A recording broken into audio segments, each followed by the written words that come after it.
Hello, it's Devon from potentially award-winning podcast Kill James Bond here once again to bend your ear and ask you to vote for us. We're up for an award. You go to bcreator.co.uk/awards, select what you'd like to be voting in the creator shortlist, and then scroll down to the podcast creator of the year category. Vote for us and get on with your life. You don't have to live in the UK, you just need an email address and you'll be able to vote. The winners of these will be revealed at an in-person awards show in October, and if we win, we get to make a speech, and we would all very much like to do that. So why not give a little back to the podcast that loves you by voting for us and letting us kind of lay into the entertainment industry a little bit on their dime? Doesn't that sound good? Links are in the description. Vote for us. Jacking off to the lingerie section of the Sears catalog.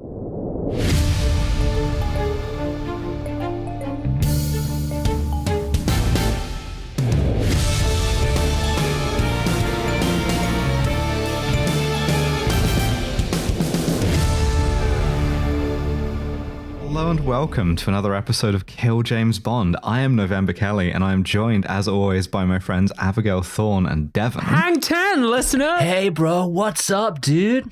Cowabunga. No one says cowabunga. Welcome to a bodacious episode of Kill James Bond. More like Radical Thorne, and I couldn't think of anything for Devon. Sorry. That's fine.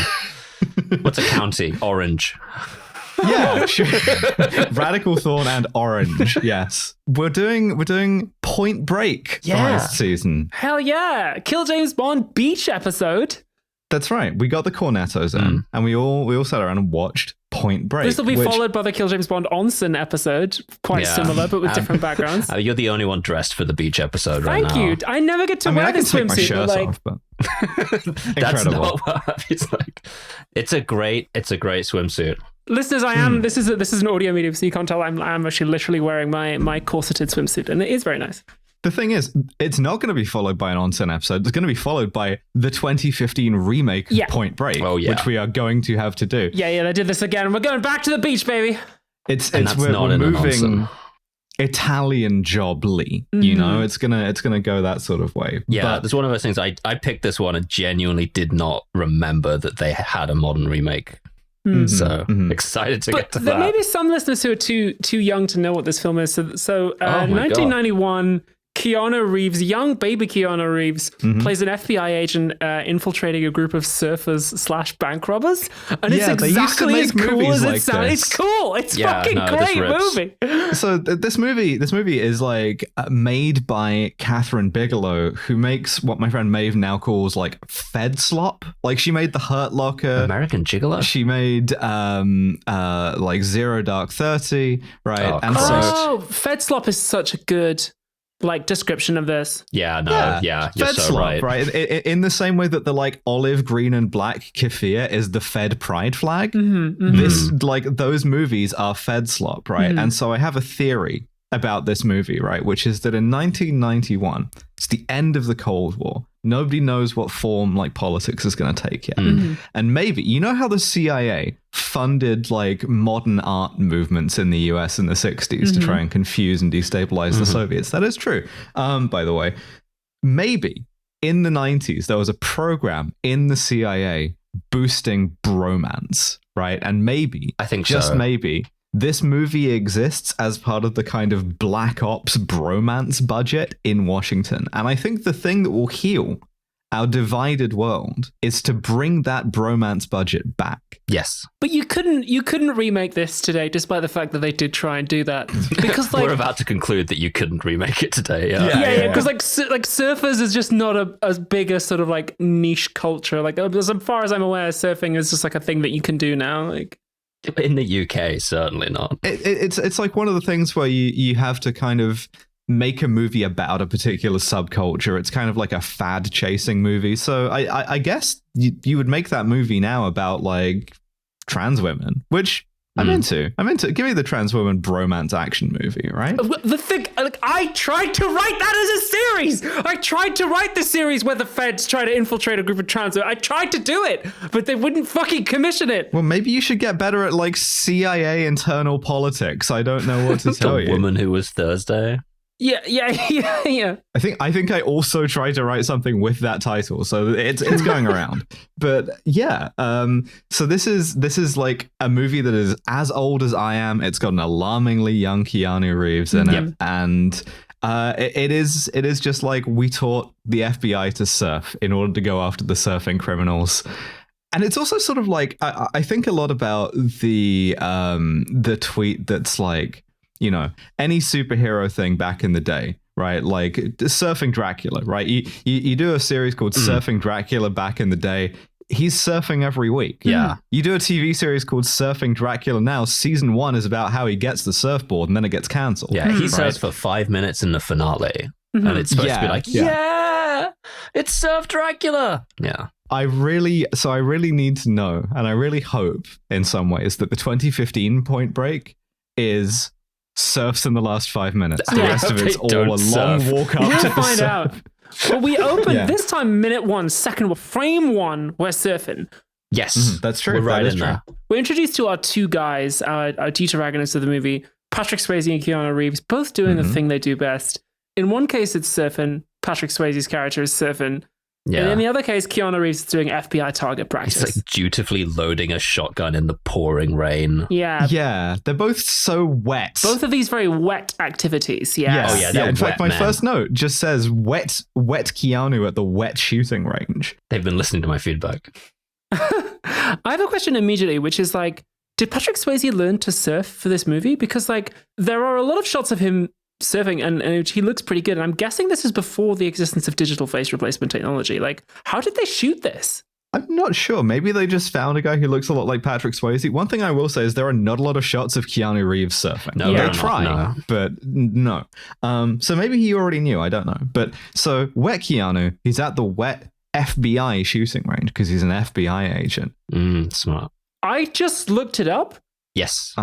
Yes, they did actually just learn to surf.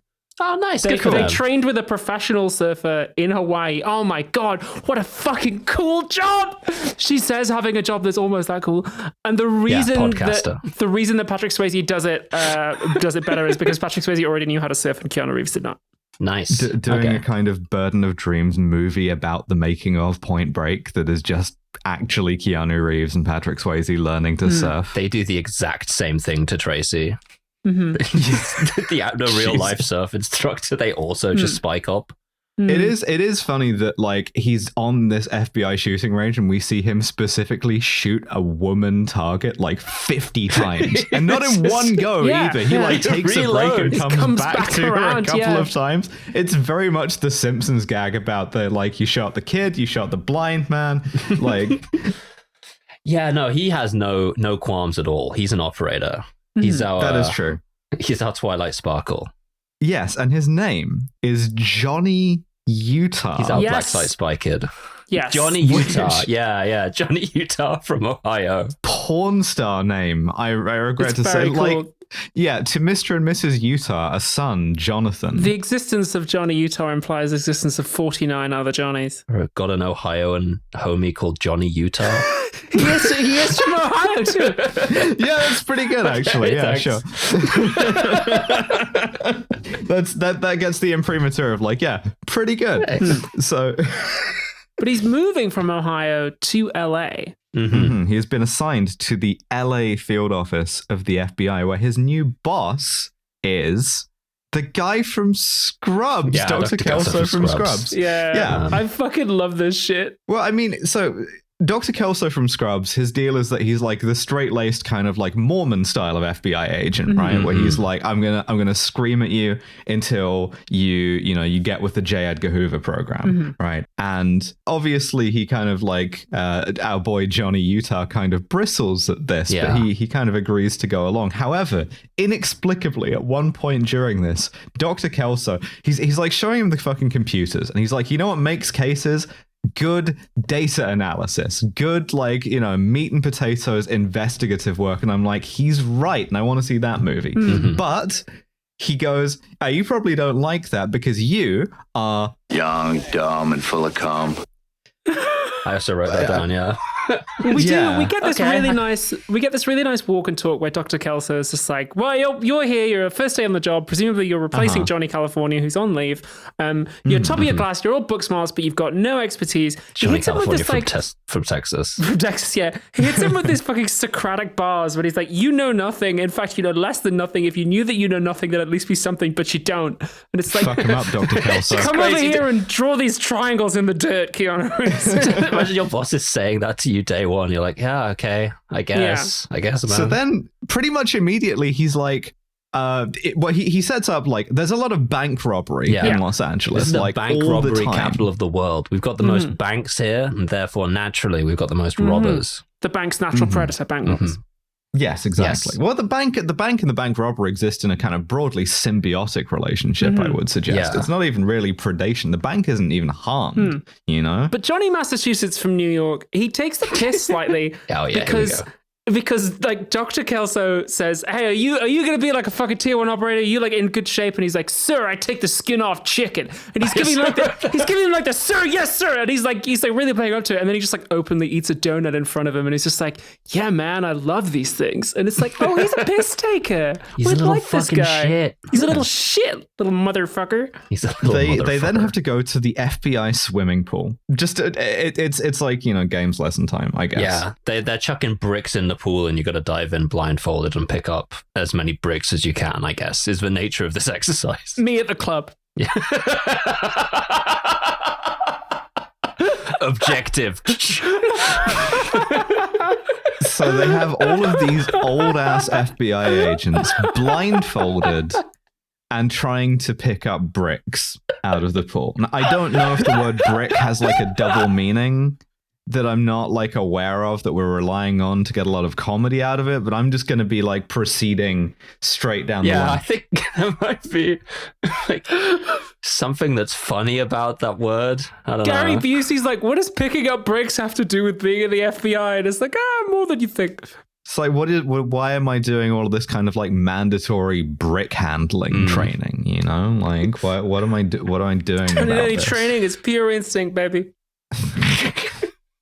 Gary Busey is first of all, he's in this movie, and I didn't Gary Busey, by the way, sorry, Gary Busey enough. Gaz Busey is in this movie, and he's in it as well, like the whole time, all the way. Well, almost, all the way. He's the older FBI agent who's like, I'm too old for this shit. You know, I've been picking up bricks since before you were born or whatever, and he's still wearing the blindfold at this point because Gary Busey makes some decisions as an actor, and he's like, and by the way, I don't need any like cum-filled young hotshot called Jonathan Alaska to come and tell me how to do my job of picking up bricks, right? Johnny Alaska from Michigan? Yeah, and of course he is talking to the Michigan Johnny Alaskas? Carolina from Wyoming at this moment. Yeah, he's blindfolded entirely so that he can do and I've just been fucking shackled with this dog shit new partner who's full of cum. Just in front of Johnny. That's the main thing they know about him. The cum is like leaking out of this guy. Fucking chock full of cum. That's one of the main things he mentioned at the interview, actually. He was like, I've been retaining for several years now. You got to say that at the FBI. Yeah, you have to say that because you're being interviewed by the Mormon ones. Yeah, absolutely. To give him like masculine strength. The other thing about Johnny Unitas is he plays football, right? He played football. He was a big football man. American football. So Busey is like, I don't need some kind of like cum-stuffed quarterback in my shit, right? And we see that Johnny has like a kind of sense of humor about himself because when Gary Busey takes off the blindfold, he's like, well, I'm full of cum, actually, and also I am a dumb quarterback. Which dumb is not the stereotype of quarterbacks. That's the wrong position for that thing, right? But like, whatever. I don't know. Yeah, he's also not big enough. He looks like Keanu Reeves, and like Keanu Reeves is like, well, I mean, also yes, but like, no, your stereotype about a quarterback is that they are kind of like a philosopher, sort of. Are we familiar with Tim Tebow? No. Right. So like, your concept of a quarterback is, I just love Jesus and family and opening a chain of wildly unsuccessful steakhouses. Okay. Okay. That's the kind of vibe, right? Like, right? Exactly. But so dating Taylor Swift. Busey is like, I don't want to work with you. I'm like a real field agent. Incidentally, he drops here that he has fired his weapon in the line of duty 19 times. Mm-hmm. Which I feel like at that point it makes you a worse cop rather than a better one, right? Like that's surely at some point in those 19 times you shot somebody, there was another way to go about that. Well, he said he fired his weapon. No, he didn't say he hit anybody. He might have just just shot a car. It was all on 19 one day. times. He shot one woman target 19 times. It was all on one day. Well, 18 of them were on one day, and the other one was a negligent discharge. Right, I got 19 times in the course of duty today. Yeah. This sets up a bit for later that I'm just gonna bookmark. But so, meanwhile, across town, we get a shot of a bare chest, right? Because here we go. In the back of a van, the robbers are suiting up to take a bank. Yeah, we meet our gang of theatrical bank robbers. Mm-hmm. This is a bank heist, baby. This is what we're going for. This is heist season. This is par excellence. Mm-hmm, mm-hmm. They've got Little Hand says it's time to rock and roll. Mm-hmm. They've got lines. They've got, crucially, an aesthetic, right? They've got the aesthetic, a theme. Yes. This is all we want, right?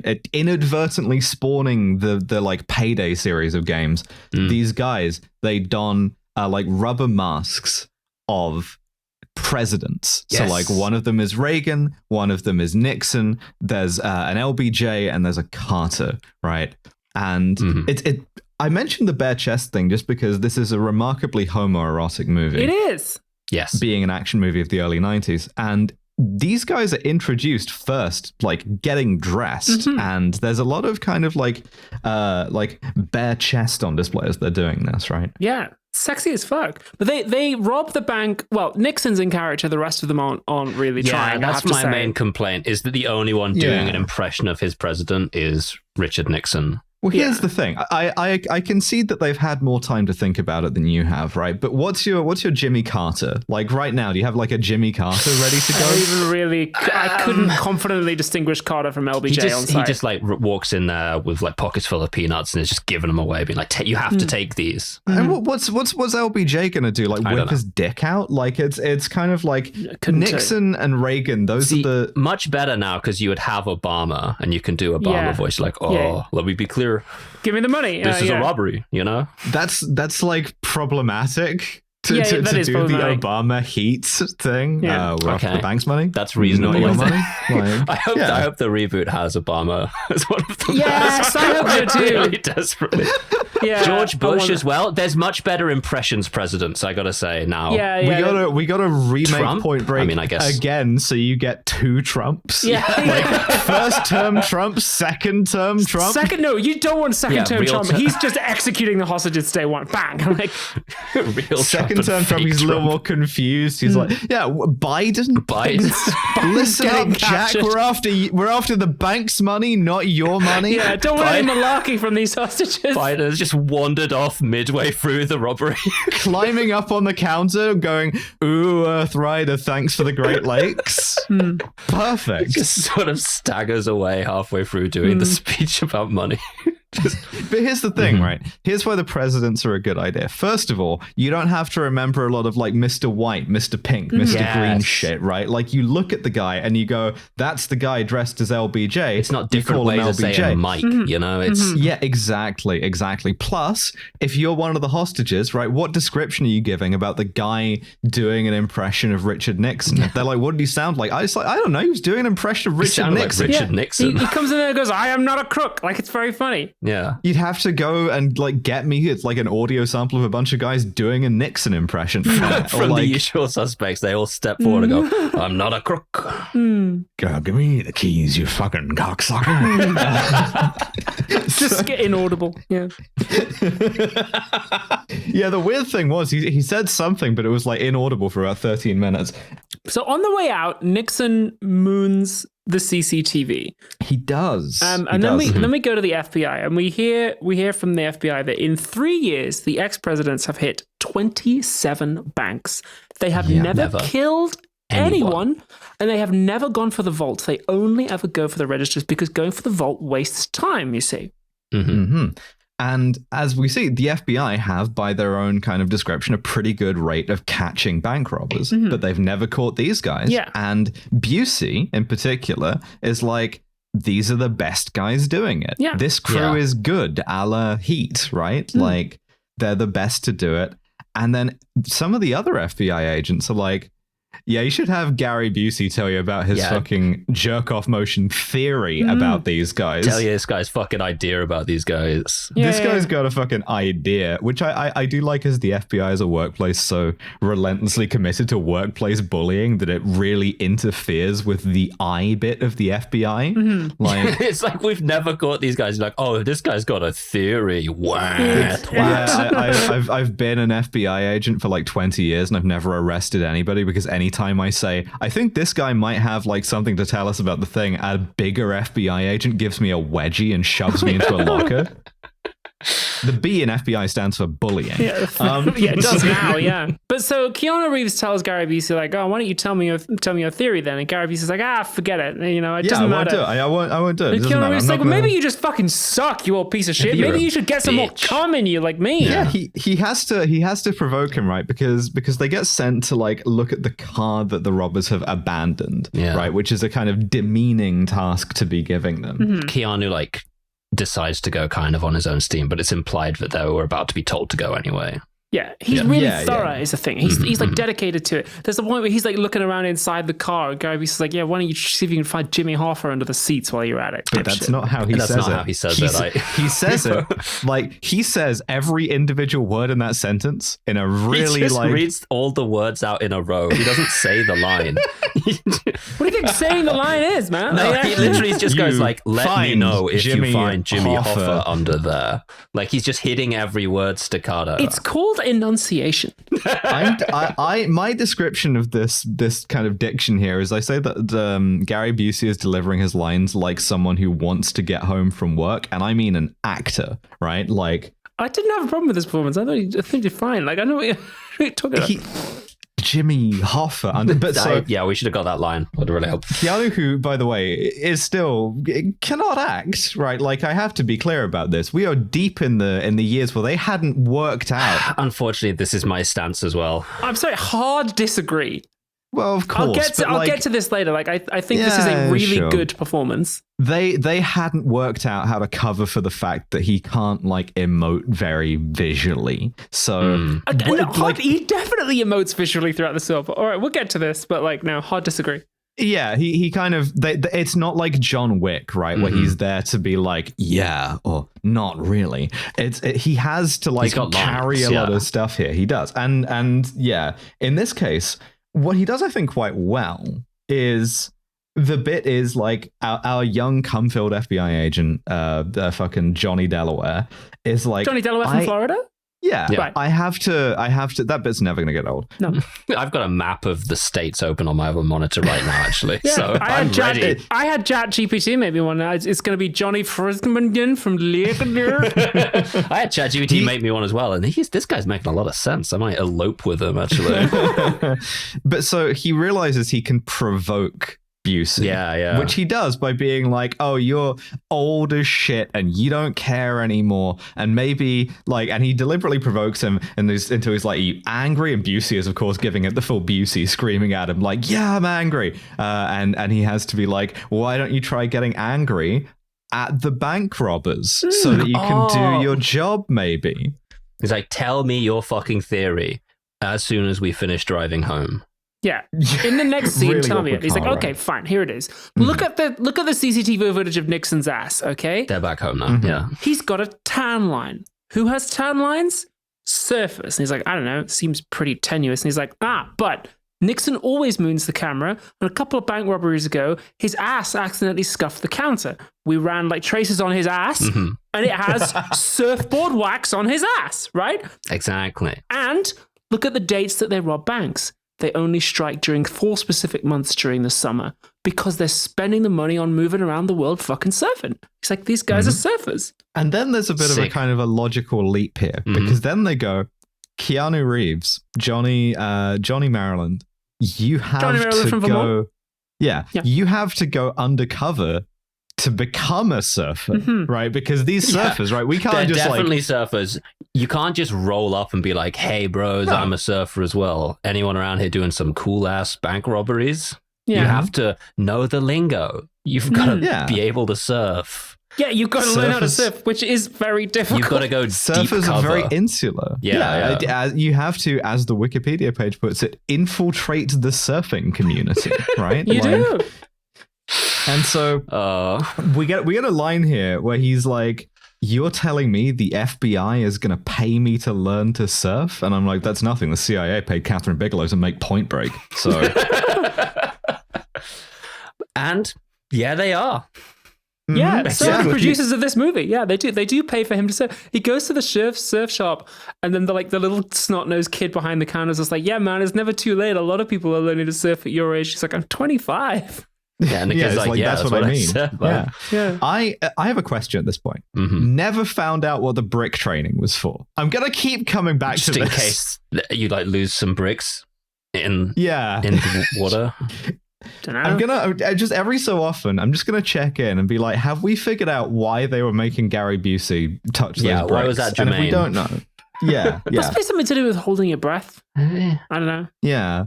He tries surfing and of course he eats shit, right? Yeah, he goes out there and tries to surf and immediately starts drowning, like straight away. The first wave hits him. Have either of you two ever tried to surf? I've given it a solid go. Yeah, I grew up in North Devon, and there's not a lot to do up there other than beach. So North Devon very from Devon? briefly. That's right. That's a good bit. Yeah, we should do that with all of the other ceremonial counties of England. 1 second. Devon from Northumberland? Oh, you mean like Cumbria from Lancashire? I have taken some surfing lessons before. It is fucking difficult to do. It's really hard. It's really so fucking listeners, if you're listening now, I think we're like riding a bike, right? But on the waves. No, surfing is fucking hard. It's really difficult to do. I mean, they don't make it look easy. No, it's like it is fun, and I would probably do it now again if my face wasn't so expensive. Because like I don't want to like fall on a surfboard and like smash my own nose, but like it is fucking difficult to do. I don't want to smash my nose either. But so he like gets in amongst the surfers, and surfers here kind of the only subculture into which a guy named Johnny Utah could blend. Johnny Utah from North Carolina. You tried to get in there so fast you couldn't even say it. Yeah, as we sort of shortly discover, all of these guys are named Reno, Dakota already. Yeah, exactly. Right? So he blends in that sense. Not even a fake name. He just is authentically called Johnny Utah. Yeah, he does go in full real name. He does, real name. Yeah. But he immediately starts drowning and he gets rescued by a sexy lady. Woman. Hell yeah. Hell yeah. Yeah, we got Laurie Petty here. Laurie Petty. Yes. Tyler, who drags him out of the water and goes, "You're a stupid motherfucker. Yeah. Don't do that shit again. You're trying to kill yourself. I don't want to see that."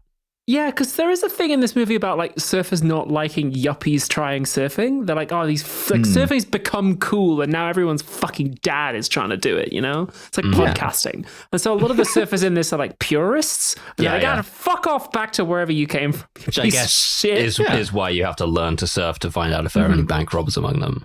I guess so. But so deploying a real kind of a classical cop move, right? He sees a woman one time, gets her license plate number as she drives away, runs that license plate number. He doesn't just get a license plate number. My man fully watches her get changed out of her swimsuit. Like he's like, it's not like subtle at all. It's just shot of her getting changed, reverse shot of him with a big pair of binoculars, being like, whoa. Oh yeah, I forgot about that. That's why I have the note that just says binoculars nonce. Okay, sure. And just as she pulls away, he sees the license plate number and runs it. And so he runs it, and with this one analyst who seems very into her, which I guess I can get behind, he's like, okay, here's everything about this woman. She's suffered like family tragedy. She's an orphan. I can exploit this knowledge in order to build rapport with her, right? That's almost exactly the line. Basically, he just says that. And this woman goes, yeah, that tracks. That makes sense. He goes to her like work the next day. She works in a restaurant, a kind of surf-coded restaurant, just so in case you forgot she was a surfer. Restaurant. Yeah, and he's like, one beach burger, please. By the way, teach me to surf. And when she's like, no, fuck off, he's like, I want to learn to surf because deploy family tragedy knowledge. My parents are both dead, and I've never done anything for myself before. Yeah. It's like, I'm just a lawyer posh boy, but like, I want to do something for me. And like, my parents died tragically. And she's like, my parents also died tragically. I wrote that on my license plate. I had this bumper sticker. My other car is the one in which both of my parents were killed in an accident, right? Like, my other car flipped upside down doing 95 on the M4. Yeah, killing my parents. That's a pretty good really bumper sticker, actually. Bumper sticker, yeah. It covers most of the back of the car, but we could do that, yeah. So he's like, he's doing manipulative here. And it's so like, fucking evil. Like, it's so evil, and he's not really selling it, but like it's like, it's good in the sort of sense of like, this is a fucked up thing to be doing, to kind of cynically base your entire relationship with this person on a lie that you used your position as a cop to like even be able to tell, right, in order to make her relate to you, so that by the way, he's not using her as like an investigative asset at this point. He's like, so that this woman, this very attractive woman, who, by the way, the analyst herself is like, damn, she sounds hot or whatever. Yeah. So that this woman will teach me to surf. Motherfucker, pay for lessons. Yeah, exactly. Yeah, it's crazy. There's a whole coast. Go to like, I don't know, like a different part of California. Surf school first. Like, one's. You telling me nobody in the FBI knows how to surf at all? It's kind of the idea here that like, just out of kind of fed habit, his instinctual first way of learning to surf, you tell this guy learn to surf, and he's like, right, deceive a woman into a relationship. Gotcha. They've got one button on their keyboard. He's full of cum. That is true. That is absolutely true. But so she agrees to teach him. I gotta find some way to off-valve this cum. And they do a training montage of him learning how to surf very slowly. And then at the end of it, they see a guy surfing. Yeah. A Patrick Swayze surfing. Yeah. Oh, y'all, it's getting kind of hazy. And she's like, what up? It's Patrick Swayze. He's the best surfer ever. And he's the Mr. Surfing. He's great. Yeah, he's called Bodhi, which is short for Bodhisattva, because he's so stressed and angry all the time. That's true. Because he's yelling at people constantly. There's different aspects of, being a Bodhisattva, and he's like the kind of aspect of surfing and yelling. Yeah. That does make this religion season, is the thing. Yeah, absolutely. Look, I mean, our first Buddhist movie. If the Bodhisattva had the opportunity to surf, he would learn how to do it. That makes sense to me. I believe that. If you meet the Buddha on the surf. Yeah, there's just not that much surf in like the mountains of Nepal, right? Yeah, I mean, I guess gotta that's be snowboarding. way up together. Yeah. Snowboarding in many ways, the surfing of the mountain, I think. That is true. I think that's textual. I think that's so anyway, true. So Bodhi comes out of the sea and he kisses Tyler Ann. And he's like, hey, what up? Who are you? And Johnny Oregon from Pennsylvania is like, hey, what's up? I'm Johnny Indiana from Iowa, and I'm not an FBI agent. And Bodhi's like, cool, man. Yeah, sounds great. Do you want to hang out with us? I'm not a bank robber. And Bodhi, for the first of, I think, about 500 times in this movie, turns to Johnny Nebraska from Wyoming and goes, I used to date Tyler. I'm going to tell you this know that this is a kind of sexual rivalry between us about this woman. I'm going to be weird about it. Beach football. Yeah. Do you want to have football surfers a homosexual sport bonding activity a la Top Gun with me? And he goes, fuck yes, dude. Yeah. Oh my God, yeah.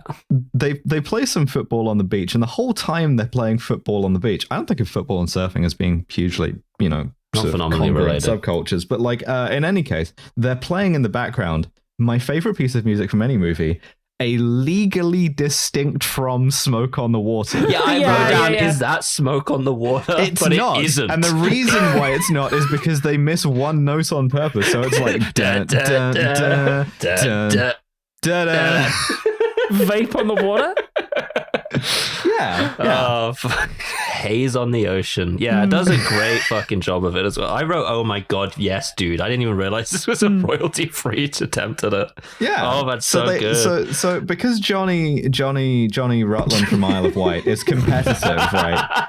He tackles Bodhi into the water in the course of this football. He tackles him into the surf, his home. And for some reason, the other surfers are kind of like offended by this. Kill this him. is, I guess, in some ways, like a football kind of misconduct. And they're like, we got to kill this guy. Football takes place on the beach. Surfing takes place in the water. If you push the guy into the water during the course of football, you're like blurring these lines for these guys. Well, you've pushed a surfer into the surf without a board. Like he's fucked. like he's weak. He's acting in the same way as the very capricious waves, which is the antagonist of the surfer. Yeah, the enemy of the surfer. Yeah, Patrick Swayze's just flopping around like a fucking fish on land. Yeah, absolutely. He's dying in that. But so Bodhi stops them and he's like, wait a second, don't you know who this is? I've known who Johnny Cheshire from Merseyside is the whole time. Yeah. It's a really convenient map, right? I'm just looking. He's a college football legend. And then like, all of these guys. Sorry, man.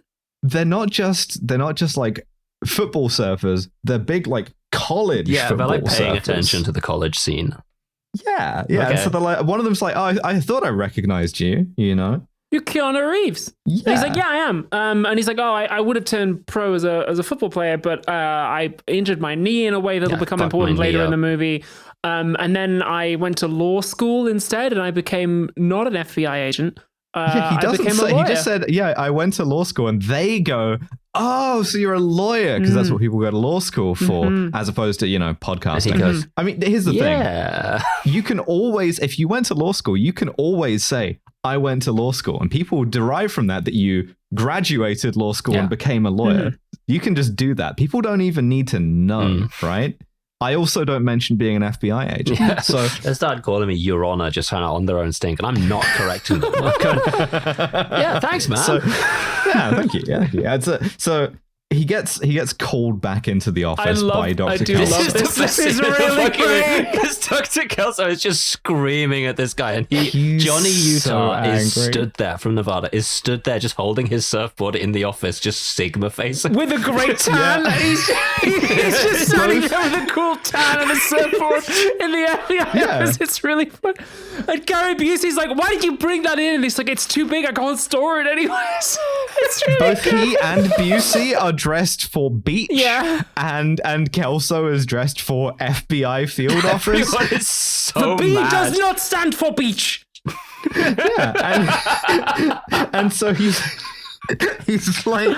screaming at them. And my favorite detail about this, right, is that he goes, you haven't given me anything. He's like really angry. He's like, it's been 2 weeks. And I'm like, you haven't solved this unsolvable bank robbery. This undercover case hasn't come together in 2 weeks. He learned to surf. He's already ingratiating himself with the guy. Like, just fucking calm down. But they don't know that that's the guy. They don't know that's the guy. No one knows it's the guy. Like, look, in the last 2 weeks, and this guy's learned to surf. Yeah, 2 more banks have been robbed by the ex-presidents while you have literally been at the beach. Like, stop doing homoerotic sports games on the fucking beach and stop the bank robbers. Meanwhile, Johnny is just stood holding a surfboard, making no facial expression changes at all. It's just like, I think I'm going to go back to the beach after this, if I'm honest with you, boss. I need to unwind. And he does. And he does. Yeah, he does. There is a throwaway line about this on the way out, right? Where he's like, and I want to be clear how good of a deal the FBI are getting out of this, right? Because he says, I don't know why he's mad. I'm on top of my caseload of like normal FBI stuff, and I've been learning to surf in my time. Yeah, like, what are you yelling at me for? So the FBI isn't even paying him to learn to surf. Aww. He's learning to surf recreationally, and his boss is mad at him for having too cool of a hobby, effectively. Oh.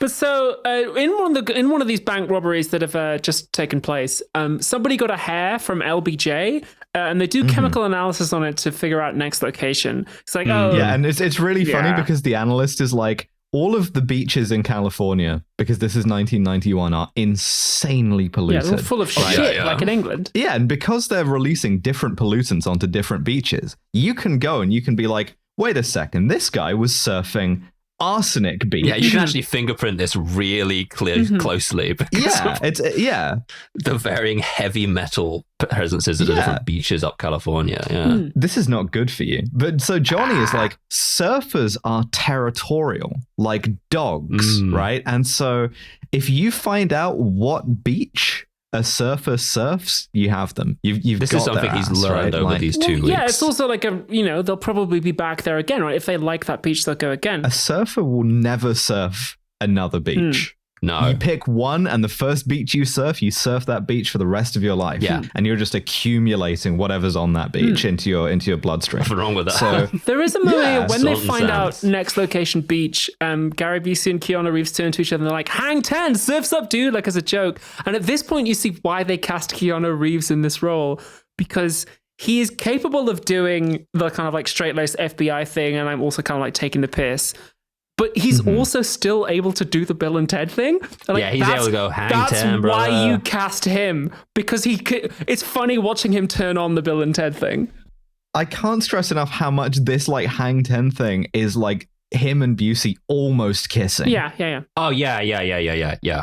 They're like seconds away from it, and then they go for the double high five instead. But yeah, so what they do is they do some Zero Dark 30 shit where they like non-consensually like haircut a bunch of surfers.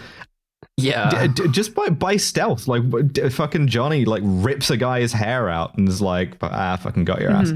And then they put all that together and they're like, all right, these guys, they surf at next location Holy beach. fuck.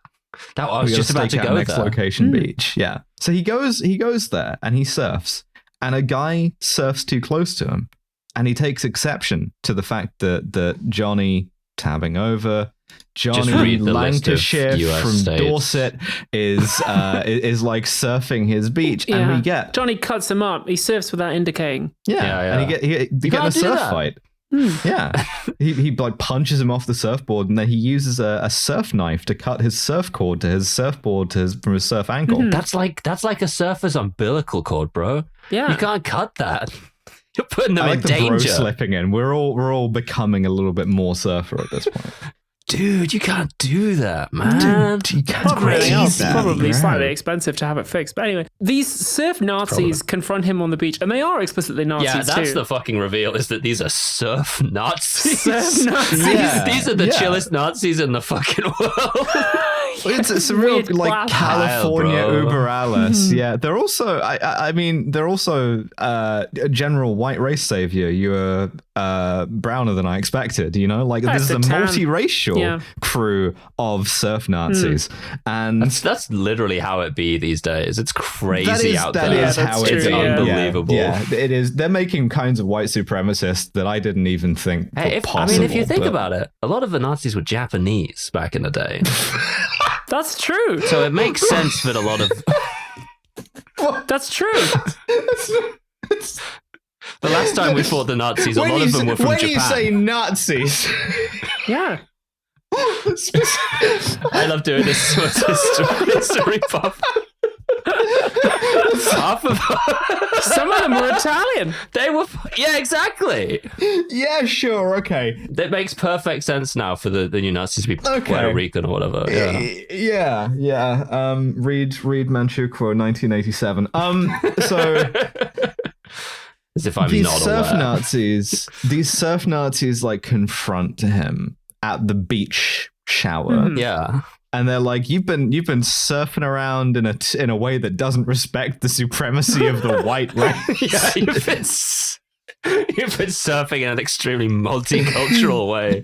You piece of fuck. In some ways, being a surf Nazi is kind of harder because you got to keep the arm up and out the whole time, and that it's harder to balance. These days, if you made a series called Surf Hitler,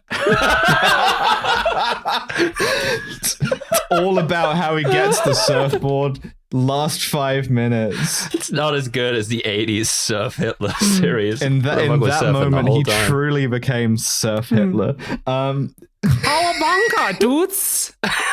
I mean, at its height, you know, I guess the Third Reich controlled a lot of cool beachfront locations. Maybe they did get surfing. And yet, we were the ones doing the amphibious landing. So, sort of like, would you describe Omaha Beach as a cool beachfront location? Not at the time, but like Surf before Omaha we Beach. started killing them for being Nazis. Hang 10, dude. Ramp drops. First row gets hit with the MG42 fire. Oh yeah, they don't tell you this, but we surfed in on D-Day and parts of it. Just like... It's so funny that we reasoned our way to it's funny and incongruous to mix surfing and war past the movies that do that to a different war. They shouldn't have gotten Nazis involved, man. Yeah. Like, Adolf, don't surf. I'm imagining now Dunkirk and just thousands of people setting off from England on like their surfboards, just paddling out. That's how it would have to be these days, right? Adolf Hitler didn't get into surf school. The smallest boat of all, the surfboard. But so they're upset with him for like gentrifying their like pure white surf beach. Yeah. And they like kick the shit out of him, right? But like he fights back. And Busey like eventually cottons on that he's getting the shit kicked out of him by surf Nazis, sprints over. Yeah, But Gary Bodhi Busey beats running, him there. by the way. A phenomenal sight. A sheer Fantastic. momentum on that man. And he gets going. Bodhi beats him there, and Bodhi like helps him. Yeah. Bodhi like intimidates one of the Nazis off of.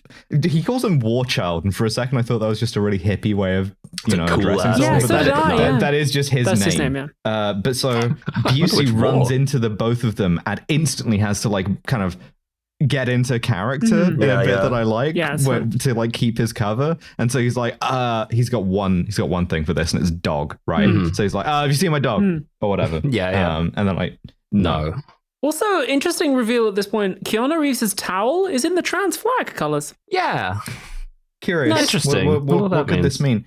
Later in the car, Busey is yelling not at quite Keanu. just yet. Because as Keanu Reeves and Patrick Swayze are walking away, Patrick Swayze is like, those guys are Nazis. They have no spiritual understanding of the sea. They don't get it, bro. They don't get what surfing is fucking about. And he's like, have you gotten it yet? And Keanu Reeves is like, yeah, man, I think I'm starting to get it. And Patrick Swayze is like, cool, man, come to a party later on. With Tyler. Yeah. Tyler knows where it is because I was fucking I used to her. date Tyler. I don't know if you're aware of that. Yeah.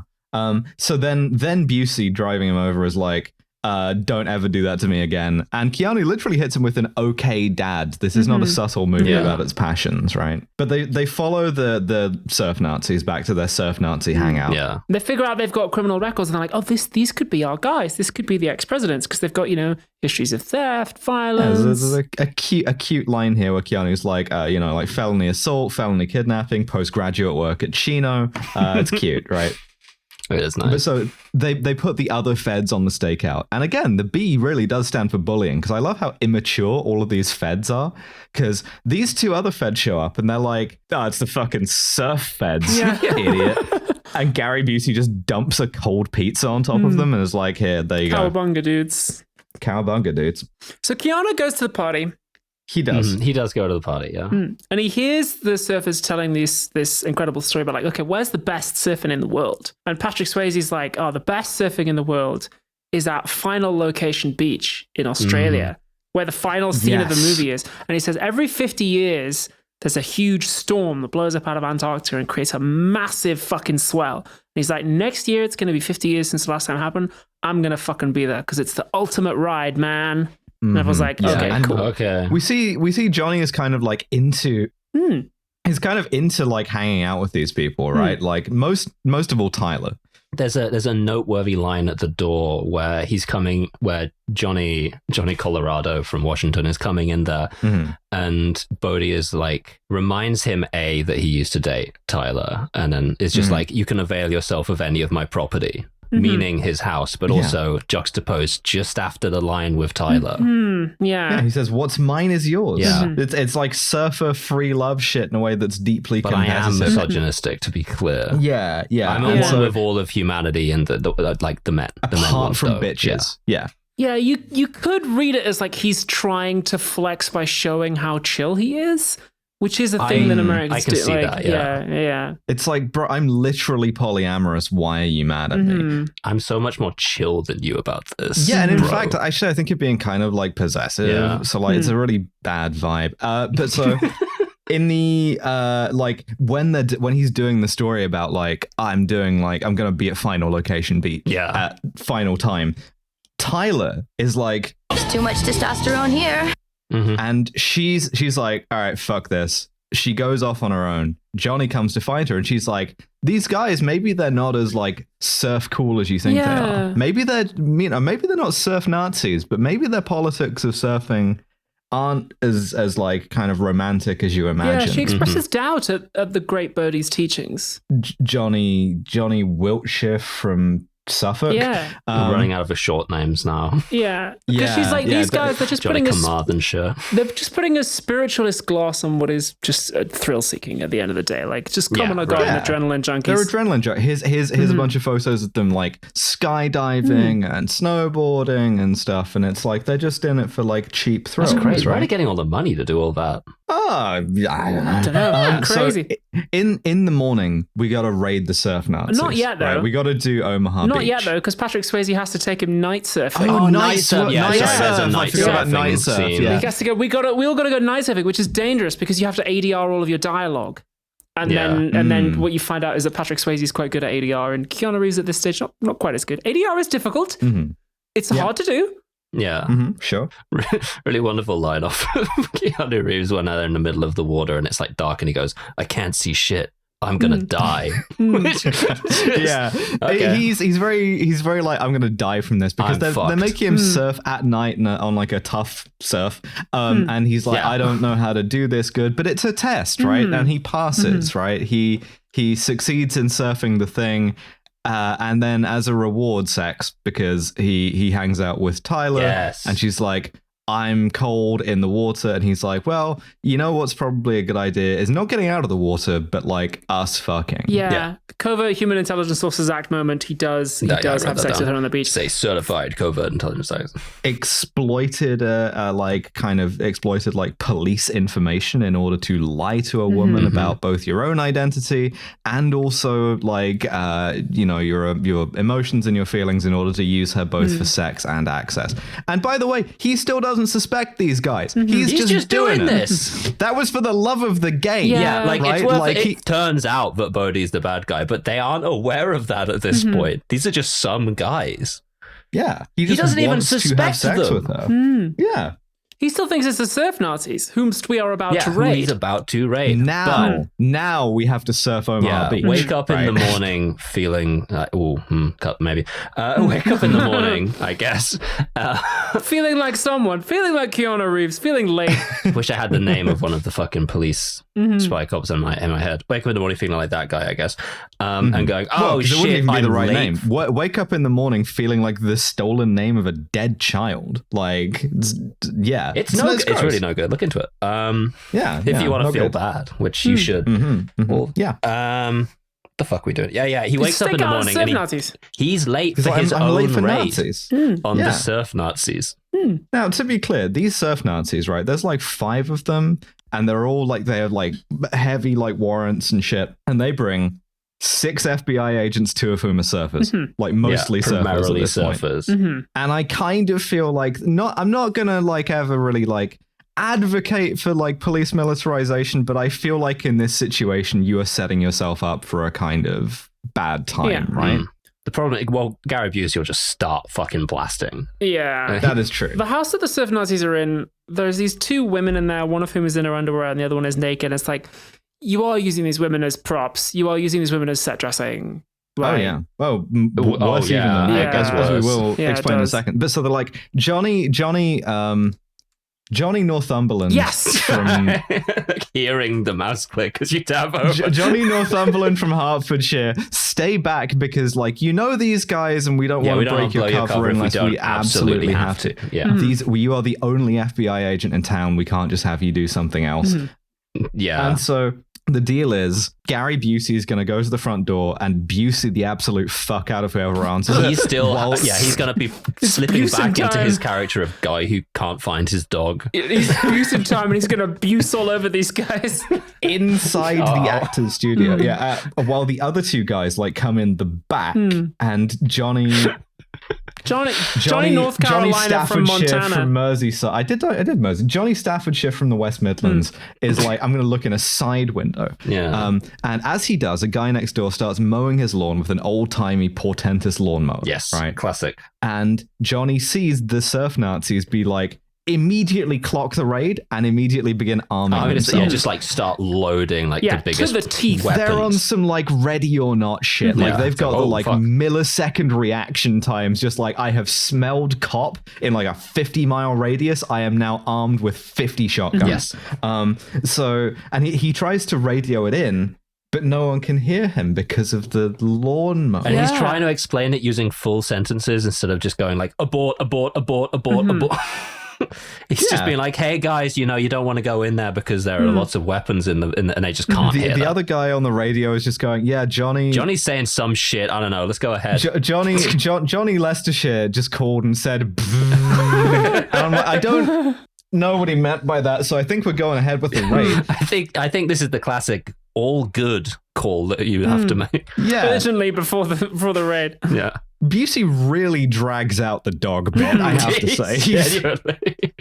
He's talking about this dog for like an hour to this woman who's just like, fuck off. This is a Nazi house. We don't know about your dog. Yeah. And finally he pulls the badge and he's like, it's the FBI, pushes her aside and gets lit the fuck up. Yeah. Like she is instantly air-holed, I think, all 19 times. Just disgusting. Yeah. So the raid kind of goes slightly tits up. A naked woman beats up Keanu Reeves and stabs a cop. And that is a queen, but also like that's exploitative, man. You know what that is? Full titties ambush. That is a Kronstein rosette. Yes, right? it is. We never see this woman surf. The wettest we see her get is she's in the shower when the raid starts. And she, without even putting clothes on, is like, I am going to stab a federal agent in the back. Yeah. She's on some stand your ground shit. Absolutely. Zero to stab wound in like no time at all. And you hate to give the Kronstein rosette to a Nazi. But it's always going to go to a bad guy. That's the thing. It's true. She goes above and beyond in the cause of villainy. Yeah. It's incredibly exploitative. Like it's horrible. So, like this was just like there's a lot of shots of her just kind of like in the shower screaming in a way that is just only there for titillation. Yeah, they shoot a bunch of the Nazis and then Warchild, the one Nazi we've had named, flees. And Keanu has to like chase him. And he chases him all the way onto the lawn next to the lawnmower of Portland. Yes. It's good, efficient use of your action scene, setting. It's good. Yeah. Keanu, they have this fight. Keanu nearly gets his face shredded with a lawnmower. Yeah, I'm curious how they filmed this. But the other thing I'm thinking is this is it's a small lawnmower, like a kind of like a hand pushed one, and he's like braced like one hand either side of the lawnmower as like this big Nazi's trying to push him into the lawnmower. Pushing his head, and he's like, oh fuck. I would personally move the lawnmower. It's on wheels. Yeah, same. I'd have done that too. I would have moved it away from the my guy face, who had the lawnmower is like stood off to the side watching the whole time through. I'd be like, brother, do you mind? Hey man, can you just shift this motherfucker? Anyway, you could turn this off somehow. I don't know. Yeah, but so Busey shoots the lawnmower rather than the Nazi. Okay. Sure. And they arrest Warchild. What do they say to him when they arrest him? That's a great question. I wish I remembered. Gary Busey walks over to Warchild. I'm surprised you didn't get this as a drop. Walks over to Warchild, points a gun at him and says, "Speak into the microphone, squid brain." Pretty good. Type of shit we're always telling Hussein to do when we record Trash Future. It's every second episode in 2019. And they're like, well, good job, Keanu Reeves. Like, things went slightly tits up, but we got a couple of Nazis and so on. But hang on a minute, you fucked up, dipshit. Whoa. Because before that, we got to have the debrief with Busey. Yeah. And Busey's like, hey, it's your first time shooting someone dead, isn't it? And he says, this is some real killology shit, right? Because he's like, hey, you've only ever shot like paper targets up until now. It's the same thing. Yeah, Turns out it's the same. that's why we do it. It psychologically like dehumanizes them, and so you're put into an environment where under high stress situations you kind of default to like gross muscle movements and stuff like that, and it's just in your memory that like it's like a paper target, right? That's why we do that. That's it's like systematic, like Yeah. Just like, hey, you're not just don't drops take that in the on. middle of the surf movie. Just like, hey, by the way, key part of killing someone is not thinking of them as human, but instead thinking of them as a kind of paper target, and that's why we train with those. That's Here in the Kristen FBI. Stewart says in the Charlie's Angels reboot. She's like, I wouldn't take that on. Hey, just don't worry about it. Just Don't think about the guy who died. It's actually turns out that guy made a paper, not even real. He's not Like, even real. The hospital called and said he just kind of wasn't like a real guy. So don't worry about it. Here's the thing: if you don't He's a think of pea the person zombie. that you kill as human, you don't even have to get PTSD. I'm pretty sure. Yeah. Like Yeah, that works. I think. I've always found that to be true.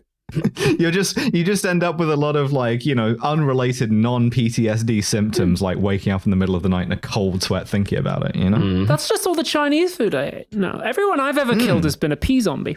Yeah, exactly. Sure. From Resident Evil. I don't know how the piss comes into it, but yeah, sure.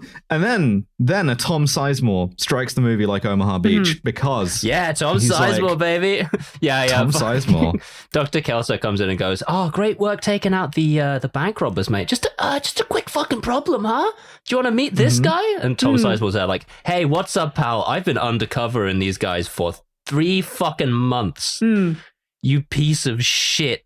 I was on the cusp of like getting their supplier. For like crystal they meth. don't even matter. Yeah. Like that. And it's like Whilst some people were undercover at the beach, I was undercover with Nazis. I'm hanging out with Nazis the whole time. You man. fuck. It's like, answer me this question, big boy. How could they rob a bank at location C when they were at fucking location D the whole time? And I've attested to that in my reports, you dumb cunt. These are the Kelso wrong has guys. a great sniping line where he's like, "Yeah, that does sound pretty difficult." I love Tom Sizemore being like, "You think I like doing this shit?" And it's really, really good. But it's also Kelso is once again right. The man who takes the skin off of chicken is vindicated in the sense of like being the only person who bothers to think about crime systematically. And it's Look at like your data. maybe it's there's a bigger picture here that is more than just like chasing after bad guys.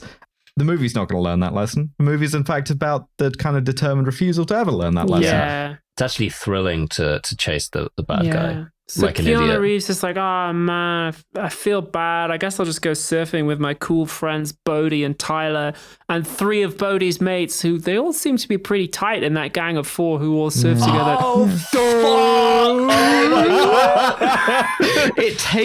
It takes one of them mooning the others for him to be like, "I recognize that ass." Yeah. Oh my god. He's got the tan See line. that He's ass? like, "Can you do a Richard Nixon impression? Just real quick." Just He's like trying to goad them into doing impressions of presidents, asking about their It's also political like views. really Yeah. funny that it's like, okay, well, it wasn't those Nazis. I guess it must be the only other group of surfers in I California. guess it's the next guys I see. Mhm. Yeah. Oh, but it is the next guys fuck. he sees, unfortunately. Mhm. And he like panics and runs away. Mhm. Yeah. And so he figures out they are going to hit one more bank. Yeah. Right. Mhm. Like, because it's the end of the summer, right? They're about to disappear for other pastures to go and do like snowboarding or whatever. To go and be in a different snowboarding aligned heist movie. Yeah. Will they dress up as former prime ministers? Yeah. Yeah. They're going to What? be at this specific bank today or tomorrow. I know it. And like, Busey's like, "This is kind of bullshit, but whatever, I trust you." Yeah. And then Busey fucks it up because they're in the car outside the bank and fantastic line. He's like, "It's time for lunch." And Johnny goes, "It's 10:30. Just That's so real. genuinely honestly. phenomenal all-time dumb guy thing to be doing. Gary Busey's just reading the funny pages and guffawing out loud. Yeah. In his Little comics of like Garfield and shit. Just reading the Kathy is be like, ah, ha, ha, ha, ha. Johnny Durham, you're almost as good as Johnny Oxfordshire. However, you have to go around the corner to this sandwich place, which I really like, and get me 2 sandwiches specifically. Yes. So Johnny goes to do that. As he's buying the sandwiches, the robbers go in. Really, yeah, genuinely phenomenal shot Really of him cool getting shot. the sandwich, and in the background, the ex-presidents roll up and all go into the bank It's like behind something him. from The Naked Gun. It's really funny. It's so good. There's a specific bit where like he turns around and they're already in, and the parked car outside the doors of the bank doesn't, with the engine running, that doesn't do anything for He him. gets He's just back like, to the car and just gives Busey the thing. Did you see the Washington roll up, by the way? And Busey goes, no, I didn't. And as they both look at it, all of the bank robbers come out of the bank and they go, oh, fuck. Oh, Jesus. No, I want to be clear that Johnny here, like, in fact, both of them shoot a lot into the back of a car driving away from them. Away, Johnny, like, opens up. Because Johnny goes, freeze, FBI. All the robbers look at him. And like Nixon is about to shoot him, but is it Reagan who's the leader? Yeah, Reagan stops him. Reagan stops him. And it's like, no, don't. And then they try and drive away. And they have a car chase. They do. They don't have the budget to like have any other cops in this, which I like. Yeah, that's funny. So it's literally just it. Also, it's the obsession or whatever. You do get to see a Crown Vic sliding around like a 4 lanes around a corner, Good car which chase. is fully sick. Yeah, good car chase, genuinely. they crash the car. The ex-presidents do, and they carjack another car, and Reagan uses a petrol pump as a kind of flamethrower, and he gets a little bit too into it. Pretty solid visuals of the guy in the Reagan mask with the flamethrower, like pretty good. Could be a good metaphor for something. Yeah, he's too into it because it's adrenaline or whatever. if it like meant anything, it'd be pretty good, but it just looks cool. A bit more car chase and then foot chase, because the cops, like Johnny Shropshire, crashes their car.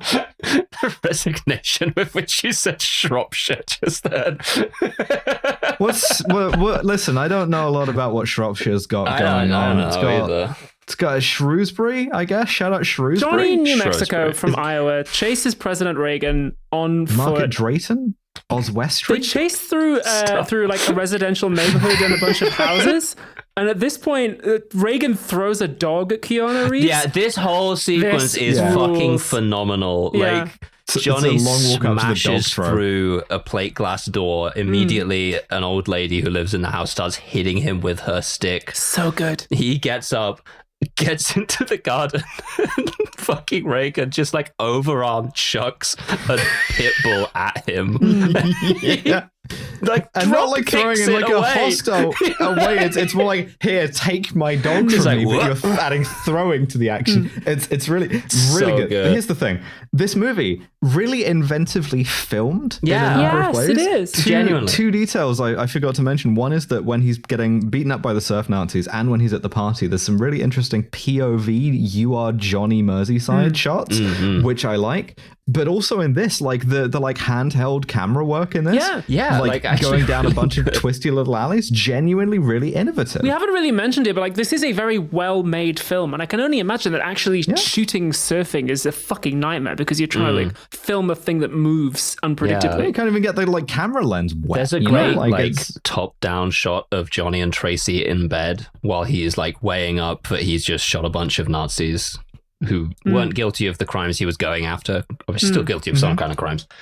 But like just that shot is fantastic. It's really good. Just out of nowhere as well. Like it really, The movie's well Yeah. lit too. yeah. the Yeah, point bro, of that it's scene, tubular. which we skipped over, is that he's like, I have a dark and terrible secret to tell you, and she's like, Tell me in a later. He's bit. like, Tell me in a "Fine." couple of scenes. Tell me next scene. But so he chases Reagan into the LA River, and as he drops down into the LA River, which is like concrete, it's like concrete, like storm drains. His knee injury. He lands on his footballing knee, the one that's gotten real fucked up. Yeah. And he collapses. And Reagan like sees that he is like, it's sort of like down on the ground and like hesitates for a second because he's like got him at gunpoint, right? But he won't do it. He won't do it. He's woke. woke. He won't do it. He's woke. He's woke. Yeah. He does the thing from Hot Fuzz, right? Where he's about to shoot him and he like points the pistol up in the air and he becomes fires. the person, It's like, the FBI agent who has fired his weapon 19 times in the line of duty in one day. by firing them all at the sun. Fires it directly 90 degrees straight up into the air. A couple of seconds later goes, oh shit, I need to move. Yeah, I think you're going to have an interesting time mix because the FBI, I feel like they probably count the bullets, right? And so Johnny Greater Manchester is going to have Kelso to explain 100% does. to a guy who already hates him, like, what did you fire the like 19 bullets at? And he's going to have to be like, Sky. Well, no, he said they asked him that, and he says I missed, and He says, Gary Busey says at this How guy and I bad didn't did you get it. miss? Gary Busey says no, you didn't miss. You didn't miss at all. You missed on purpose because you like surfing too much.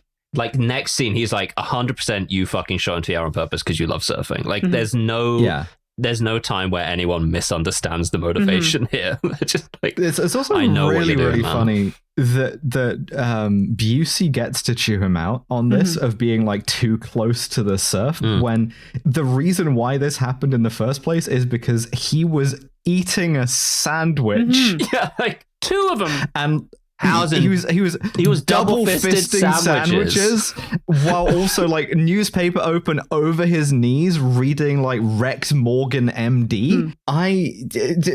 Unbelievable.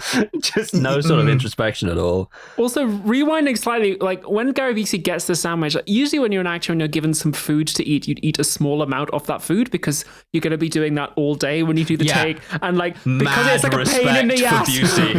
Gary Busey just hoses that fucking meatball so just puts that shit away. Big old bite, baby. I do one take and one take only. Yeah. Big old bite. Oh, yes. But now it's time to actually tell. Oh no! Is this the one? Isn't. No, this is the one where she doesn't say. Now it's finally.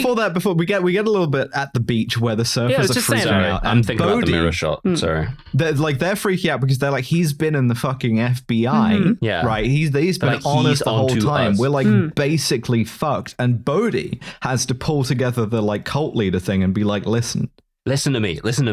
It's chill, bro. Don't worry about it. What if I don't care? What if it was fucking Which is one of the most problem? powerful ways to get around any problems. Like, the FBI is on you. Okay. I don't even know what that is. I can't even spell FBI, right? Hey, bro, let me tell you something.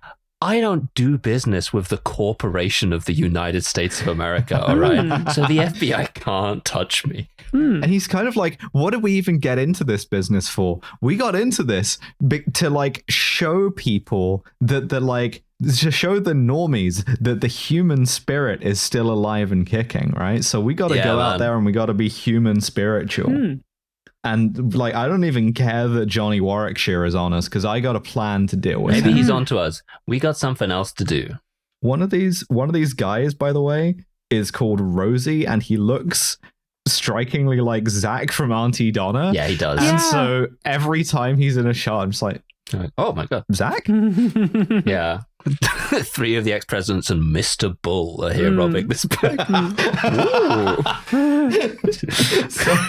so meanwhile, back at home, Johnny Lincolnshire back at Tracy's house. I'm knocking these out now. Like Johnny Lincolnshire is now. like, so about my dark and terrible secret, right? Oh no! And she's he's like, asleep. He's asleep when she shoots his pillow. No, there's a really well put together mirror shot here that we need to talk about. That's I think is the bit where he's saying, "Oh, I want to tell you something really bad," and she goes, "Don't worry about it," because it's such a good shot, reverse shot, all in one camera movement. Because you've got her in the mirror, and then it pulls across to him, and then back to the mirror for her, and just. Cool. I gotta say, they fucking put some pussy into making this. They did. Catherine Bigelow knows how to work a camera, but the problem is, it's the way the CIA tells her to. Unfortunately, yeah. Did she direct? But yeah, hell yeah. Like yeah, Fuck she did. Cinematography, Donald Peterman. But then, but Tracy wakes him up with some bullets. Yeah, she Goodfellas is him, right? Like, there is nothing hotter than being held at gunpoint by a woman, and so she's like, "Hey, clearly you've never been held at knife point by a woman." No, still for a gun. But so she's like, "Hey, you know That's how fair. you use your real name? Yeah, for the undercover job." Yeah, I Googled you, Johnny North Dakota from Connecticut. And also kept your FBI badge in your wallet. Just your real. Well, I just literally looked in your wallet and was like, "Oh, you're an FBI agent." He's been surfing with these people. What is he leaving his jeans on? He's leaving it in the fucking pants on the beach this whole time. And so he's everyone's onto him. And to be clear, right, this is the correct response to being spy cops. Well, it's pretty close. She shoots quite close to him.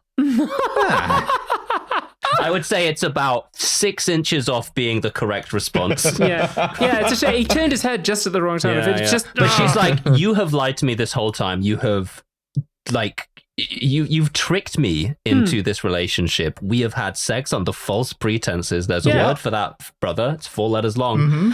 Yep. She says, your parents even died from tragedy? Did your parents even died, bro? She goes, I bet your parents aren't even dead. And he goes, my parents are alive in Louisiana, Michigan, wherever the fuck they're from. And just instantly gets out of there. Here's the thing. His defense to this is almost word for word like a kind of a plausibly real spy cops thing, which is, well, I didn't want to stop being a Fed, but I also didn't want to stop having sex with you. So what was I supposed to do? Well, hey, it started out like that. Yeah. But now I'm actually in love with you. If I didn't keep lying to you, you probably wouldn't want to keep having sex with me. So like, put yourself in my shoes. Kind of important to me. It was because I wanted to keep having sex with you. You don't understand. I wanted to keep having sex with you. I don't think you understand that it would actually be like really inconvenient for me to like make a kind of connection with you on like a personal level. So I just, plus, I was already lying. Tears streaming down her face, gun pointed at you, and you're like, put yourself in my shoes for 1 second, all right? Can you just think about someone else? All right. It felt good on my penis. It felt it felt really nice, and I wanted to do it again. I had so much cum. All right, you don't understand. I was in pain. I have less now, thanks to you. It was a medical need at this point. Like, it wasn't even about the sex. It was just, I was gonna die. Like, the thin blue line, but the fat blue balls. Doing rescue breaths on Johnny Kincardinesh's penis. The fat white rope. Man, I don't know about that. But like, but the stance of the podcast is that this is bad. Yeah, it is. Yeah. Yes. To be clear, despite the fact that we've elaborated a whole bit about how badly this guy needs to come. It's just that this comes up a lot. Yeah, it doesn't matter how many zinc tablets or fucking like Johnny or how much. He's on the full fucking stack. He's got the selenium going. This is he's on the PRB cum formula, which I am also on. And listeners, let me tell you, fucking works. Looking at the cum deposits being like selenium, zinc. There's only one specific place. Abigail's bedroom. So at this point, it does work. It does work though. Oh, I fucked up. It really does work. Bad. Yeah. Right, like I fucked up real bad. Anyway, immediately the boys come in and do him like the last scene of Stone. Yeah. Patrick Swayze comes in. He's like, "Hey, buddy, why don't you come with us right the fuck now?" Yeah. Hey, pal, we're going for another night surf. Yeah, but this time it's sky surfing. Yeah, get in the car. Interesting, yeah. And then playing. And he's like, I fucked up my knee real bad, like you just saw me do. And he's like, don't worry about it. We're parachuting into water, which is soft. Yeah. So yeah. Don't even worry about it. Especially at terminal velocity. So they get in this like small aircraft and they're driving, flying up, and they're like, yeah, this is a little ritual we do at the end of every summer. Me and my 3 buddies, we're going to go skydiving. You're going to come too. Here, I already packed your parachute. And Keanu Reeves is like, cool, man. Just really, parachute. Keanu's clearly mistrustful of it. So Bodhi's just like, okay, well, you can have my parachute. And then everyone else does a switcheroo with him as well. Just fucking like shuffles the parachute around. Yeah. To like 3-card Monty with it. Yeah, ends up back where he started. It's like, it's a good bit, but it's also like, they're going to kill you, brother. It's good. It's effectively menacing, yeah. Yeah. Yeah. Yeah, because they know, he knows they know, they know he knows what they know, but they're all maintaining the kayfabe. Yeah. When they jump out of the plane, Keanu goes last, and I'm like, I just would have stayed in the plane. I probably would have stayed in the plane. Yeah, I would have stayed in the plane, man. I just wouldn't have. Yeah, I would have been like, I'm gonna stay in the plane. Just immediately like, hey man, could you mind just like flying me somewhere else? I'm actually in the FBI. I'm actually gonna sit in the co-pilot seat and you just land. Hey. Yeah. But here's the thing, right? I'm in the FBI. Swayze. Bodhi and Johnny Clackmannanshire, right? They do some like bro stuff together where they're like, you pull the chute, no, you pull the chute, in a really kind of like gay way. The scene is really sick. Like the skydiving scene is beautifully shot. It's really very cool. homoerotic as well. Here's the thing. The homoerotic parachute just works, which means they are doing Make-A-Wish for the Federal Informant. Yeah, that is the plot of In Bruges. We're gonna kill this guy. They are doing In Bruges to this man. Well, as we're about to learn, this is a tactic designed to waste his time. They bruged him. After this beautiful skydiving scene where like the parachute does in fact function and they land in the water and then they land and Keanu Reeves is like, oh man, that feels really great. This feels really cool. Sick of this shit. No, you love it. Genuinely, they're all fine. And then afterwards, when they're like decompressing, Bodhi comes over to Johnny Alaska from Krasnogorsk and goes, "Hey, I got a video for you to watch, big man." Johnny Krasnoyarsk cry, and he's like, "Yeah, check out this video. This is insurance." Mm-hmm. Yeah, it's guess what? It's Tyler in peril. She's like tied to a chair and she's being menaced by Zach from Auntie Donna. Yeah, and it's like, let me tell you about Zach from Auntie Donna. He's a fucking machine. He will do it if he needs to. And that is he true. He says this to him. He goes correct. like, "It's over for her." Like I can't stop. Zachary Rain from Auntie Donna is like he's got a role. He's on a different level from me, right? Because I'm spiritual, right? But Zach from Auntie Donna, he's a killer. He's bro, just do it. So you can't stop me if I don't meet him in 6 hours' time and call off the killing. He'll start the killing. He will start the killing. This performance, this scene from Patrick Swayze is so fucking good. It's really good. So layered that like Bodhi is genuinely remorseful to do this, but also like is kind of enjoying it, but also needs to do it. It's a really good fucking performance. Yeah, Swayze does a phenomenal job of this. He's a good fucking actor in this. Like he's an interesting kind of bad guy. He's an interesting kind of evil. It's good. Yeah. So he's like, so come with me right the fuck now. We got somewhere to go, big man. It's a bank. Get in the back of this. Yeah. Need to go and make a substantial withdrawal. And we see them suit up for a bank robbery. And as they do, Bodhi is like, I'm going to explain my theory of bank robbery, right? It's some real guy down the pub shit. He's like, bank robberies is like dogs in that if you establish dominance by like scaring people, you don't even have to kill a dog. Yeah. Or I guess a bank security guard. Because previously they're like, only in there for 90 seconds. They just need to scare people for long enough, like hold their attention for long enough for them to empty out the tills and then just get out of there. Yeah, you get not a huge amount of money and you just scare the shit out of people. Yeah. And he hands him an empty shotgun to be like, hey, and also, sorry, we don't have like a we don't have like a Trump mask just ready to go. Out so there. like no mask. Either that or President Keanu Reeves. Still time. There's still time. God, was Keanu Reeves born in the United States? No, he wasn't. He was born in Lebanon. How the fuck was he born? Am I wrong? He was born in Beirut. What the fuck? Thank you very much. Born in Beirut, Lebanon in the 60s? Hold on. I didn't know this. No, it's fine. I just didn't expect it to be Lebanese. Huh. I just had that off the fucking dome. How? He's English Hawaiian? Yeah, I don't know how I know that. Okay. Well, anyway, so to be clear, I've never met him. Like, just what do you think about Lebanese? Yeah, I didn't realize he was Lebanese. This actually really changes a lot of things about the beard. I think he was born to like American parents. No, it's English Hawaiian. Cool. Which, cool. Hawaii is non-consensually part of America. Johnny Mnemonic from Lebanon hits the bank with the ex-presidents, full face on display. Yeah, they make it really explicit, by the way, that it's like, damn, this heist shit, it's almost like an extreme sport. It's almost the same as the rest of this stuff. It's adrenaline thrill. Right? And then Patrick Swayze's like, okay, Mr. Nixon, hit the vault. Yeah. And it's like, what? It's funny as well, but because when he's in the van, he's like, it's like 90 seconds. It's a small price to pay for someone who loves you, which really sounds like he's talking about himself. But he means Tyler, and I was like, he has known her for 2 weeks. All of which under false pretenses. But so anyway, he's like 3 at a push, he changes genuinely. the plan. Yeah, he changes the plan. He's like, hit the vault. And Keanu goes, you're doing the plot of the transporter. Yeah. You're breaking your fucking rules here. You're wasting your time. You're flirting with not opening the parachute.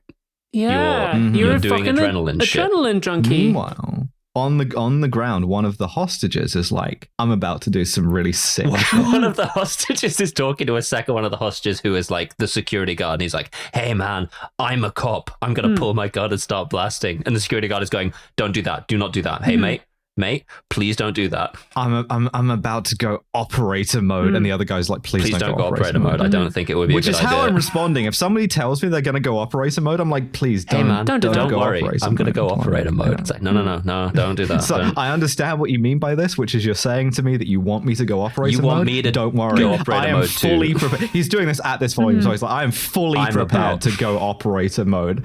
I'm right with this there. gun that I have. And so Nixon and LBJ are like scrambling to get into the vault. They're like running out of time. While they're in there, they're both saying this is a bad idea. We shouldn't be doing this as well. Yeah. They're grabbing the cash out of the vault, and that's when he goes He decides to go mode. operator mode, yeah. He shoots Patrick Swayze, who is wearing a bulletproof vest. Keanu Reeves pulls his badge and says, I'm an FBI undercover agent. And the guy shoots him twice in the chest. Hey, that's karma, bro. Cool, man. Bye-bye. Oh, you are? What? Bang, bang, kinetic nipple piercings. Yeah, But they're wearing bulletproof vests, and this is a moment I really fucking like. Again, props to Patrick Swayze. That Swayze, like, he's fine because he's wearing bulletproof vest, but he pulls his mask off. He looks at this security guard with such fucking venom and vengeance and shoots him dead. Despite being like I hate violence, I'm just a hippie or whatever guy. He's like, fuck you, and like blows him away. And then it's like, oh shit, but also I don't have time to worry about it. The security guard gets killed, the cop gets killed, Jimmy Carter gets shot. Jimmy Carter gets shot while doing a sick roll over a counter. I believe that Nixon also dies. So 2 of them get shot, right? Yeah. And they have to leave one of them behind, right? So because like Bodhi's like he like takes his mask off, he's like bleeding out in the mouth. It's like and so they have to leave him, right? But they take the other one who is shot with them. Knock Keanu Reeves out. Yes, that's correct. And they President leave Keanu Johnny Reeves. there in a sort of no Russian scenario. But like, they just leave him there, and he wakes up to immediately getting yelled at by everybody And arrested, actually. Yeah. Dr. Kelso's like, you have the right to remain silent, you bank robbing piece of shit. Like, Yeah, you're in for like conspiracy murder, like of a cop, like or felony murder rather. Yes. But so at this point, Busey. It's all I need to say. Gary Busey arrives on the it's Busey scene. time, and he buses all over these guys. He goes, let me tell you something, motherfucker.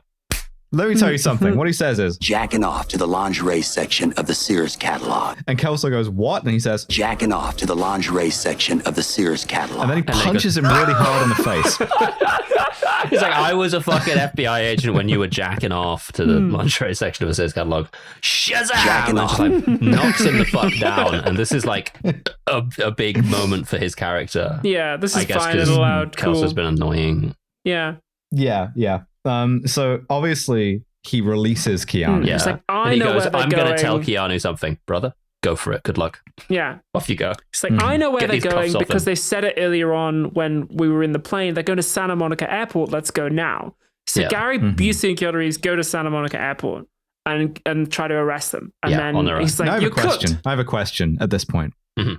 Do we know what the bricks training was for? It was, Was it trained to get shot? Was he training to get shot? Not very well, because he doesn't get shot in the training, but he does get shot in the next It was, scene. it was so. training for Keanu Reeves to hold both of those sandwiches at once Mm-hmm. for Gary. Yeah. Find the 2 sandwiches blindfolded. Yeah. They're dense sandwiches. Yeah. So like Busey sets up in Overwatch and Keanu goes in to try and talk to Bodhi, and he's like, He tries to bluff them. He's like, we got 1 million guys here. You're surrounded. And then, Yeah, you're fucked. Patrick Swayze is like, no, you don't. cops. Yeah. And then one of the surviving robbers like walks in on Busey like from the back and shoots him. He walks in on him as he's jacking off to the lingerie section of the Sears catalog. Jacking off. just morning like drive time radio DJ. Like you're listening to 102.8. Jacking off. So Yes. Drops it back. there's a really good Keanu gives a really good action movie. No. Yeah, so good. So Busey good. gets got. Busey shoots the guy like kind of mortally but not immediately. And then Busey gets lit the fuck up. Yeah, R.I.P. just gets owned her. They let Keanu kind of they let Johnny Midlothian kind of get a kind of dying moment with Busey, in which Busey is like, "I love you, John," and I'm like, Does he? "You've known this guy for 2 weeks." And You the do? only thing you know about him is that he's a surprisingly astute surfer and full of cum. Like Less so now, but yeah. He's way less full of cum now. slightly. He's just like it's like the like the fuel meter in a car. It's like a notch off of full, but like Yeah, he's whatever the cum equivalent of phlegmatic is. he's not running out of cum anytime. He's making soon. more of He's- it too, because he's still taking that zinc. He's got like a good 400 That's miles of cum left. But so yeah, he this is like a real like dad fantasy as well. Even though, as we know, Johnny Dumbarton's dad is still alive in Ohio. He's fine. Wasn't cool enough, Yeah. I guess. Yeah. It's fine. You get a surrogate dad in Gary Busey who My then surrogate loves Los you and Angeles dies. dad, Gary Busey. Yeah. Yeah. So they make him get in the plane, and this was pre 9/11, so you could just do whatever in it. Yeah. They're flying down to Mexico. It's time for the Yeah. second skydiving scene of the movie. I note my favorite federal crime that that Bodhi commits in this movie, which is call sign abuse, because of the president's thing, he calls himself Air Force One, Yeah. which is It's cute. quite funny. Yeah. So their plan is to fly over Mexico, jump out, skydive down to Mexico with the money, and then meet then they're in Zach from Mexico. Antidonna down there, right? And then they're in Yeah. Mexico, right? And so they hold Keanu Reeves at gunpoint, and then it's like, well, you almost got me this time, but no. And then Patrick Swayze throws the gun away and jumps out of the plane. Not yet, because one thing he says before he does is, "You want to have sex with me, like gay sex with me, really badly, right?" Yeah, he Because says that, yeah. He says, "I know you want me so bad, it's like acid in your mouth." And then he jumps out of the plane. And as if to prove his point, Keanu is, in really a high watermark for American cinema, is like, I do want him that bad, and jumps out of the plane without a parachute. He grabs the Yes, he gun and does. leaps out with no parachute, and my notes say, sick! Yeah, it's cool. And this could only have been sicker if, as he grabbed him in midair, he said, "You have the right to remain silent." He should have said it. I was saying it. he chases him down in midair, and he's clinging onto him, and then They had to play chicken. Bodhi, Because Bodhi tells him, like, you've got like 6 seconds to pull the ripcord. If you want to do that, you have to let go of the gun. You won't be able to arrest me. so I would have put the gun in my waistband and then done it. But okay, He says strangely, what? You're gonna be meat waffles? Oh yeah. You're gonna be meat waffles. Gonna be meat waffle. You hate to fuck up your cool line at the last moment, you know? Like all the Gonna be pressure's on meat you. waffle. Yeah. You're gonna be meat Why did I waffles. say that? Why did I say that? Whole rest of a skydive, I'm just like, why did I fucking say that? I'm derailing the podcast because I got to talk about, much like Hey, the cum not on that's this Keanu podcast, Reeves, that's pal. full of Keanu Reeves. Like, I am full of thoughts about a line from a different movie.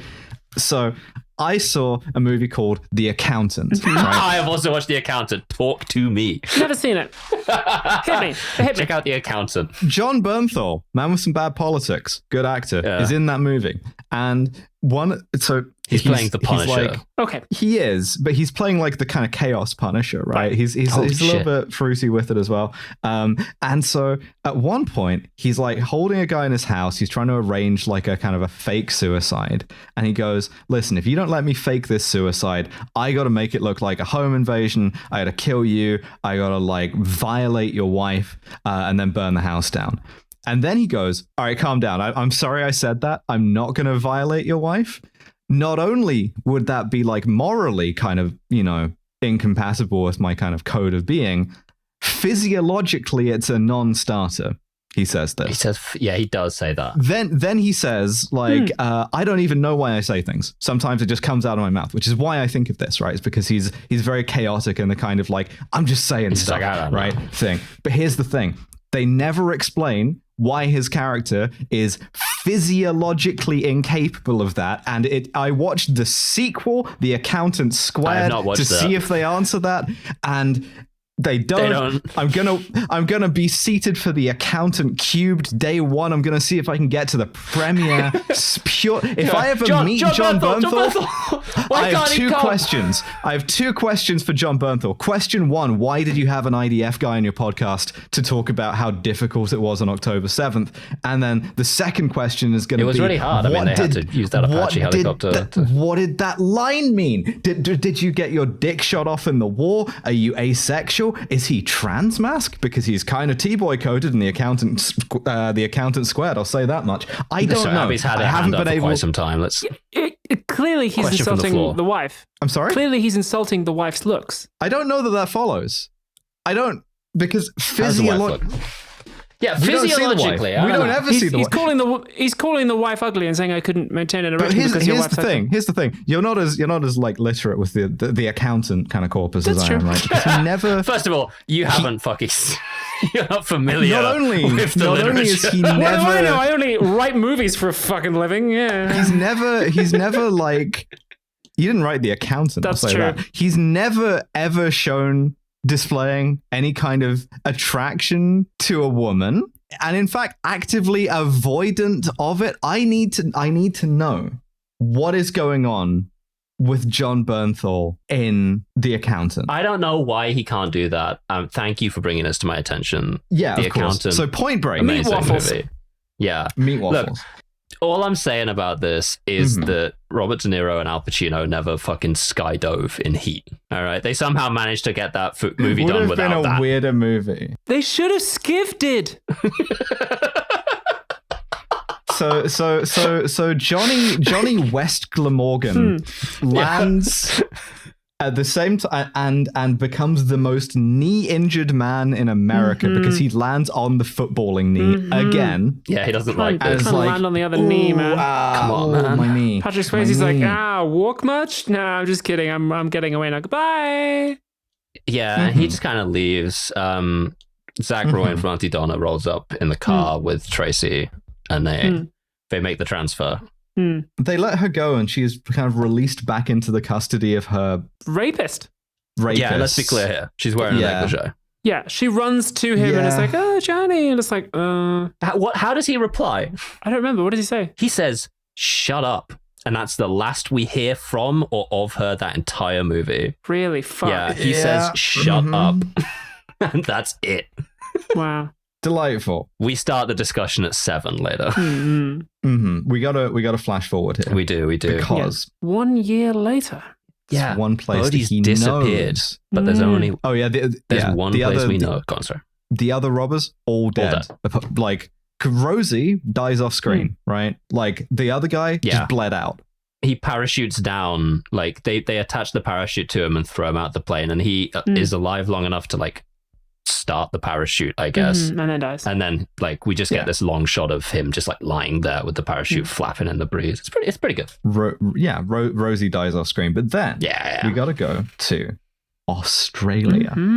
Crikey, because he knows that Bodhi is gonna be there. I appreciate Keanu Reeves in this thing. He's got a little bit of the beard coming in. He's like wet longer again. hair. He's looking fucking sexy in this. Yeah, but so he just kind of knows that Bodhi is going to be at this particular bay during this massive storm, and of course it is like Bodhi stood there. Yeah, he's walking extremely stormy weather. Johnny Oregon from Montana is walking down there. He's like passing a bunch of people going the other way, and he's like, "Is there anyone out there surfing?" And they're all like, "No, are you insane?" It's certain death. Like, yeah, he's like, "No." Yeah. They get down there. So yeah, Johnny Stewartry of Kirkcudbright. Some of these, we got some places in this country. Johnny visibly reading from a map. Tennessee, I don't know. Yeah, I guess he's like Johnny West Australia now, but yeah, he's Johnny Queensland. Johnny West Australia from West North Australia. Yeah, we stopped trying actually at a certain point where we were naming the Australian states. Well, we landed down there and we started sending the boys. So he confronts him. He's like, I've been chasing you. I almost caught you in like Bali, and like, but I knew you would be here because I knew you wouldn't miss this, right? And they have a fight on the beach. First, Patrick says, "Are you still surfing?" And he goes, "Every day." And I'm like, "That's quite a commitment." Every day. Yeah. Every day. Keeping up with the surf lessons. I'm like, yeah. But so they have a fight, which is really funny because at one point Swayze's like he's like winning, but he's like slamming Keanu down on his back, but it's like onto wet sand. So I'm just like, it's not really. Not going to hurt that much. Bad, right? Just like don't. Kind of nice. It's quite comfortable. Yeah. It's just like having a massage. Also getting more comfortable every time because it's molly too. It's just shaping to his back. There's a perfect Keanu back imprint in the beach. But so eventually Keanu succeeds in handcuffing him to himself. Because like their destinies are like tied together and they're gay for each other. Oh yeah. And he's also like, do you think I came here alone? It's like, no, I brought every cop in Australia with me. All the cops are like setting up to come down. And Bodhi's like, hey, listen, wouldn't it be fucking sick if I surfed for a bit? And Johnny's like, ooh, shit. It's like, come on, let me have one last ride, baby. That would be fucking sick. Really cool how much less cool the Australian cops are, like visibly just like, but showing up in a bunch of like rain-soaked like British cop hats. Awful. Yeah, they've all got the corks around their fucking cop hats. Like, there's cliffs either side that you've got the whole beach locked down. There's no way I can go anywhere. Just let me ride one fucking wave, man. My whole life has been about this moment. Yeah, and I might not say the man you murdered. What was his whole life about? I also wrote that down. I wrote down what moment was that security guard. I know I killed a lot of people, but like I really want to do this, so it's kind of, you should let me. You committed 2 fucking murders.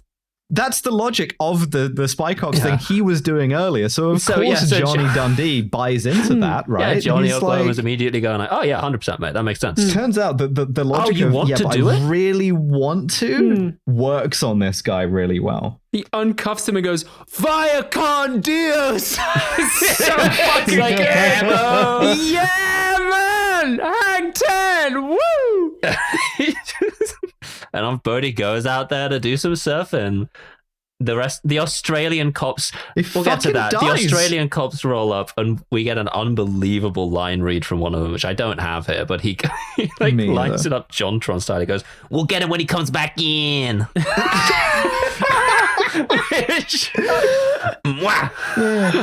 Fantastic. And then it cuts across. What happens? What happens then? To Bodhi in the water, and he stands up on that wave for 0.1 of a second, immediately tumbles, eats shit. We see him glide down the wave and it crashes and he's dead. Yeah, he immediately eats shit and dies. Eats shit and dies straight the fuck away. He doesn't even get a close up where he's just like, he's enjoying himself. Just ultra wide shot, instant death. Yeah. Genuinely so fucking funny. Blunt force trauma from water. Yeah. Because he's like surfing a fucking tsunami. Like it's like 20 dudes tall and he just dies. The only way it could be more slapstick is if they played the sound effect of like some like a little like single drop of water just like bloop. As he like it's over for him. Yeah, wipe out. Yeah. Yeah. Well, there you go. Mm-hmm. It's so slapstick. One more thing happens and Keanu Reeves like throws his FBI badge into the sea as he walks away. It's just like, fuck yeah, man. Cool, man. And we got a cool fucking surfing song for the credits. Yeah, bro. The lesson of this? Incredible. Surfing rocks. Yeah, man. Yeah. Yeah, just stop being a Fed, which that's progress, I guess.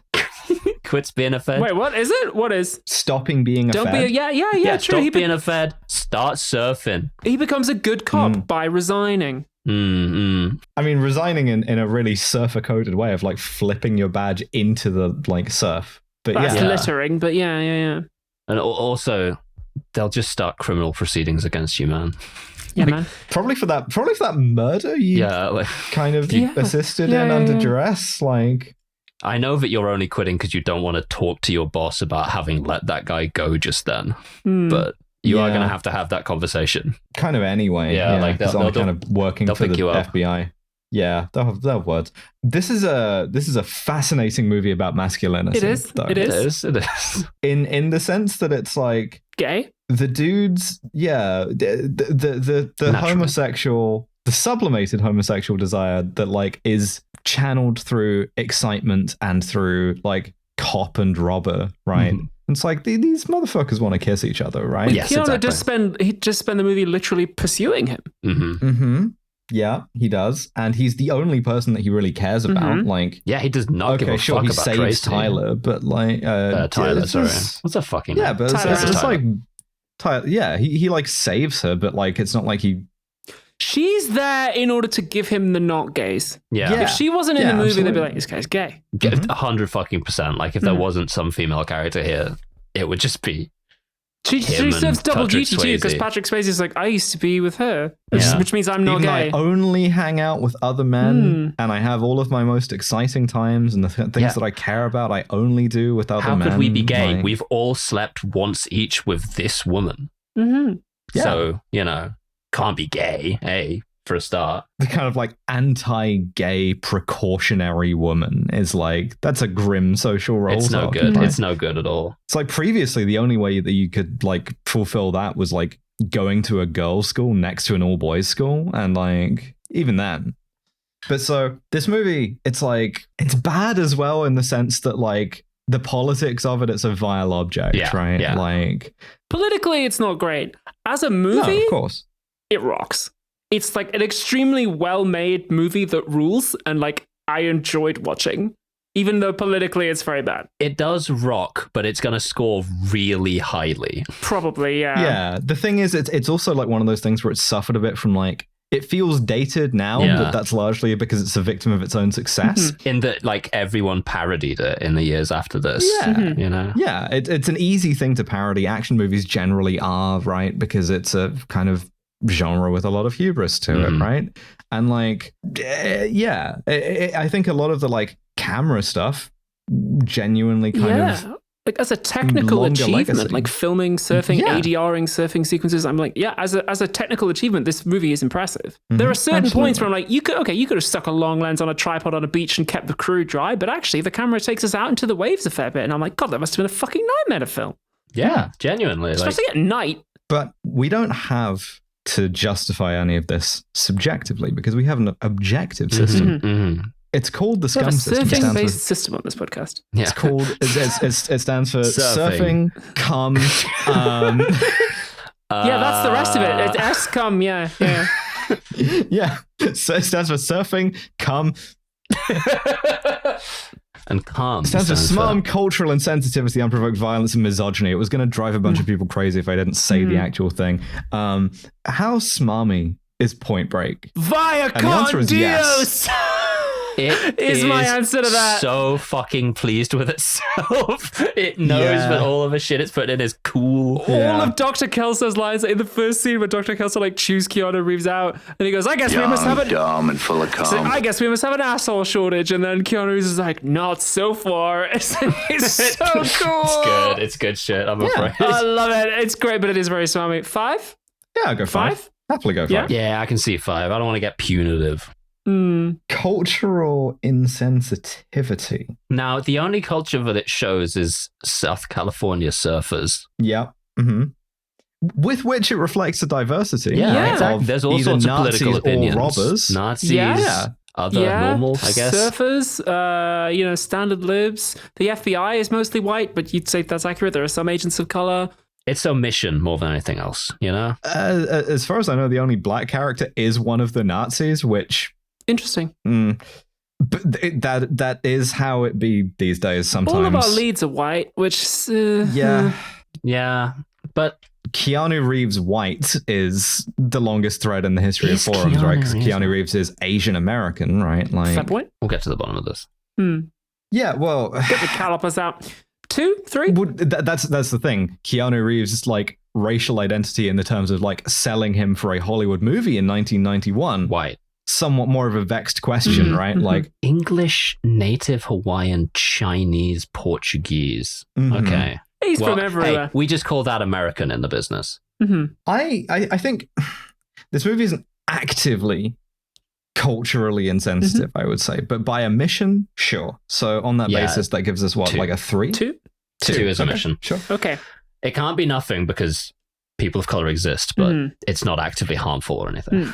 2, unprovoked violence. Well, so we established that like a kind of relatable thing for the FBI to do is to just shoot at a fleeing fugitive. Yeah, that's true. That is like the thing that he's supposed to have done. I think it is worth noting that at no point did any of the ex-presidents kill someone until the FBI started getting involved. That is true. And then suddenly, like, multiple people die. Like, I don't know. The cop going operator mode is shown to be not foolish necessarily, but futile, certainly. The woman in her underwear does get killed for our enjoyment. Definitely. That's true. That is true. Definitely. There's a couple of like really lascivious shots of Nazi gunshot wounds as well. Like there's one guy who gets like shot in the foot that they really stick around with. Yeah. But I mean, that's great because they're Nazis. Yeah, so it is, yeah, of course. But like at the same time, it's like given the kind of trajectory of Catherine Bigelow's career and what violence she has chosen to kind of make a living depicting. Yeah. True. The big arc there, towards Fedslop. I feel like it's got to be at least a couple. Yeah, I feel like in that vein, it is a little bit like more gory with more injury detail than you would expect of certainly a modern movie. I'll be very interested to see whether the modern remake preserves that angle to it. I could go as high as 3 or a 4.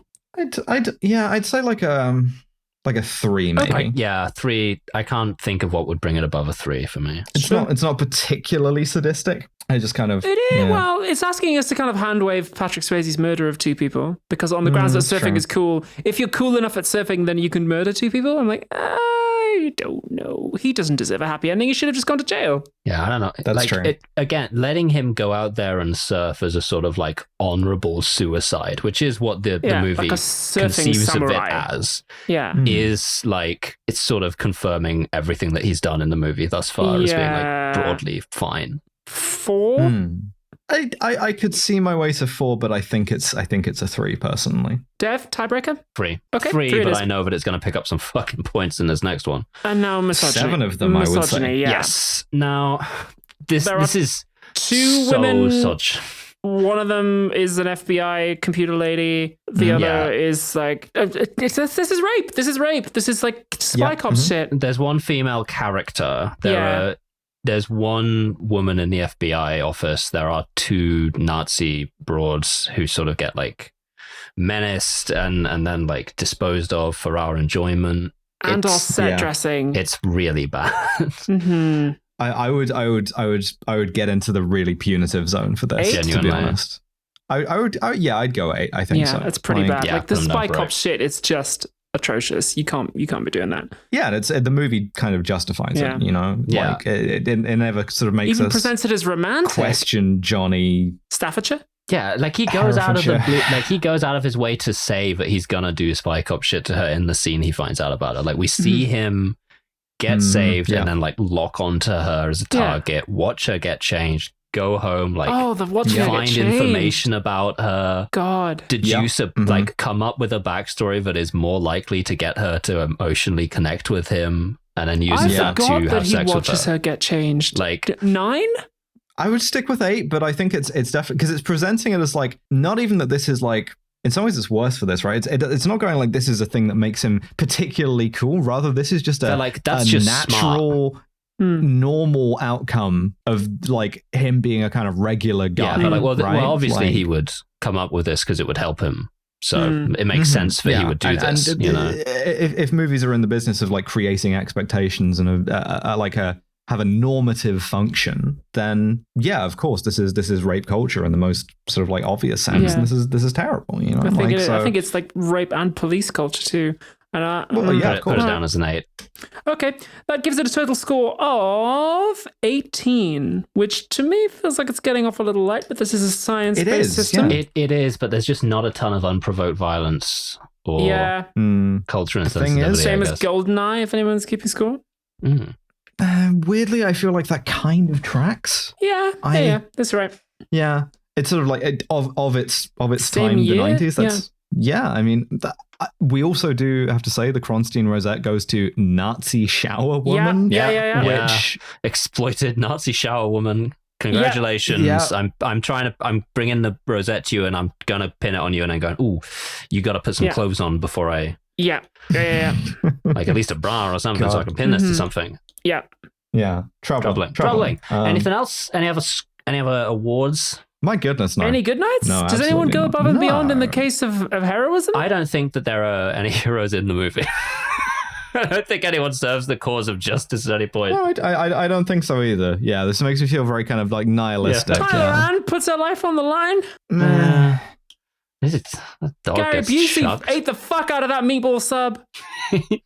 He fucking housed that thing. Goodnight Cross to the meatball sub. He got those bricks. Yeah, and again, why was that what he was doing at the start of the movie? Wait, I have an answer here. The Goodnight Cross to Dr. Kelso for being the one person with a theory of policing and just being interpersonally so big of an asshole that it just does not matter because no one listens to him. Yeah, he was correct the entire time. Yeah, he was right 100%. about everything. So it's just he was an asshole, and therefore that like really compromised his ability to work in the system. And that, All right, then. That's Point Break, baby. That's Point Break. That's Point Break. We will see you For Point Break. for the next Point Break. Yeah. 2015. Surf's Up again. But before we do, we have a Patreon where we do bonus episodes. And the next bonus episode is Jonathan Glazer's Under the Skin. Yes. So, a jarring for shift that. in tone. I will be taking my swimsuit and sunglasses off to record that one. We put mine on. Okay, so yeah. Perfect. Well, we will record that in a second. You will listen to it a week after. Thank you so much for listening, and we will see you next time. Bye, everyone. Bye. Hang loose, dudes. bro.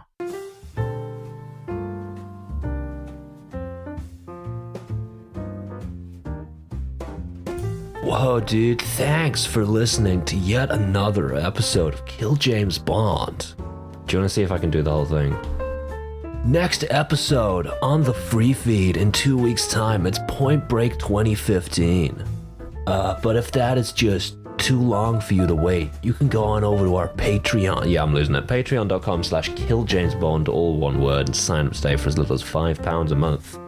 The next bonus episode next week will be Under the Skin, which is one of my favorite movies of the 2010s. Just effortlessly so.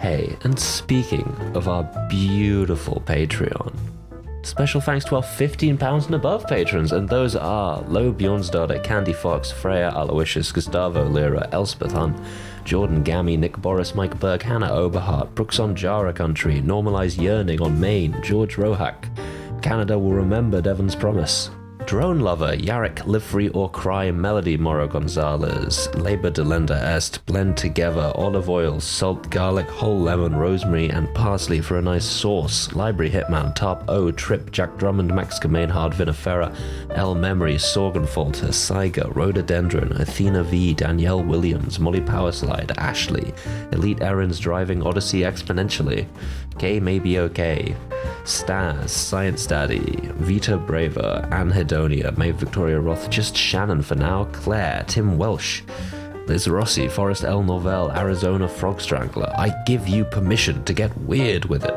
Parasocial Butterfly, Penile Sparing Vaginoplasty, Some Sort of Penile Sparing Parasocial Vixen, Some Sort of Silly Canadian Creature, Point Vixen, They Should Let Laurie Petty Les Out, I'm Saying This, Saturday's Claire, I'm still not reading that, Lady Houndstooth, Robert De Niro in Heat and I'm Not Apologizing, Chris Roth, Gil the Gilded Dragon, Claire Baker, A Trans Robot, Catekin, sorry, I keep saying Catekin because it's muscle memory at this point, but it's fucking Catekin. Whitney Wolverine's Cat, Shrimp and Grits, Joyce Uwu, Gender Swap Podcast, Tori, Annie Ruby, aka Big J, Wetski, Anya Top, Meat Popsicle, Finn Ross, Cayenne Belladonna, Defiant Gender Disaster, Devon Needs to Stop Being So Sexy, Cosmic Parking Lot, Gay_Rat, Krista Swisher, Daniel, Britain, April, Fragile Struggling But Still Fucking Here, Commander Freddy, Slut Kevin, Envious Envy, Mortran, Anya Shenanigans, Lady Ariane, Rope Trick, Clarification, Clairvoyance, Julia Coke, Obsidian Polymer, Alex, Casquatch, Noblesse Oblahai, Sengshen, Liz and Ash at University of Florida, Woolscott, John 2089, Isopod Gal, Delta Echo Victor, The Duck Whisperer, Wolfie is Normal, Philippa Smith, Al Irwin, Cariad, Josh Simmons, Abigail, Loz Pycock, Pandora, Mage Hazel, Magpie, Mistress Angela Ailis, Turfs Eat Shit and Die Alone, Lauren Bastin, Misidentified Lemon Can't Fucking Spell, Talkative Tiger, Emily, Queen of Sloths, Mega B, Zoe Shepherd, Cassandra, Robert Greensmith, Armored Contempt, Valeria Beneficia, Local Lesbian Bogwitch, Merrill is not a vampire, Groundhog voted for KJB and so should you, and Tiny Lily. Thank you all so much for being Patreon supporters of the show. Kill James Bond is November, Abigail and Devon. Our producer is wonderful Miss Neighbor Thay. Our podcast art is by John DeLuca. And our website is by Tom Allen. And I will see you next time.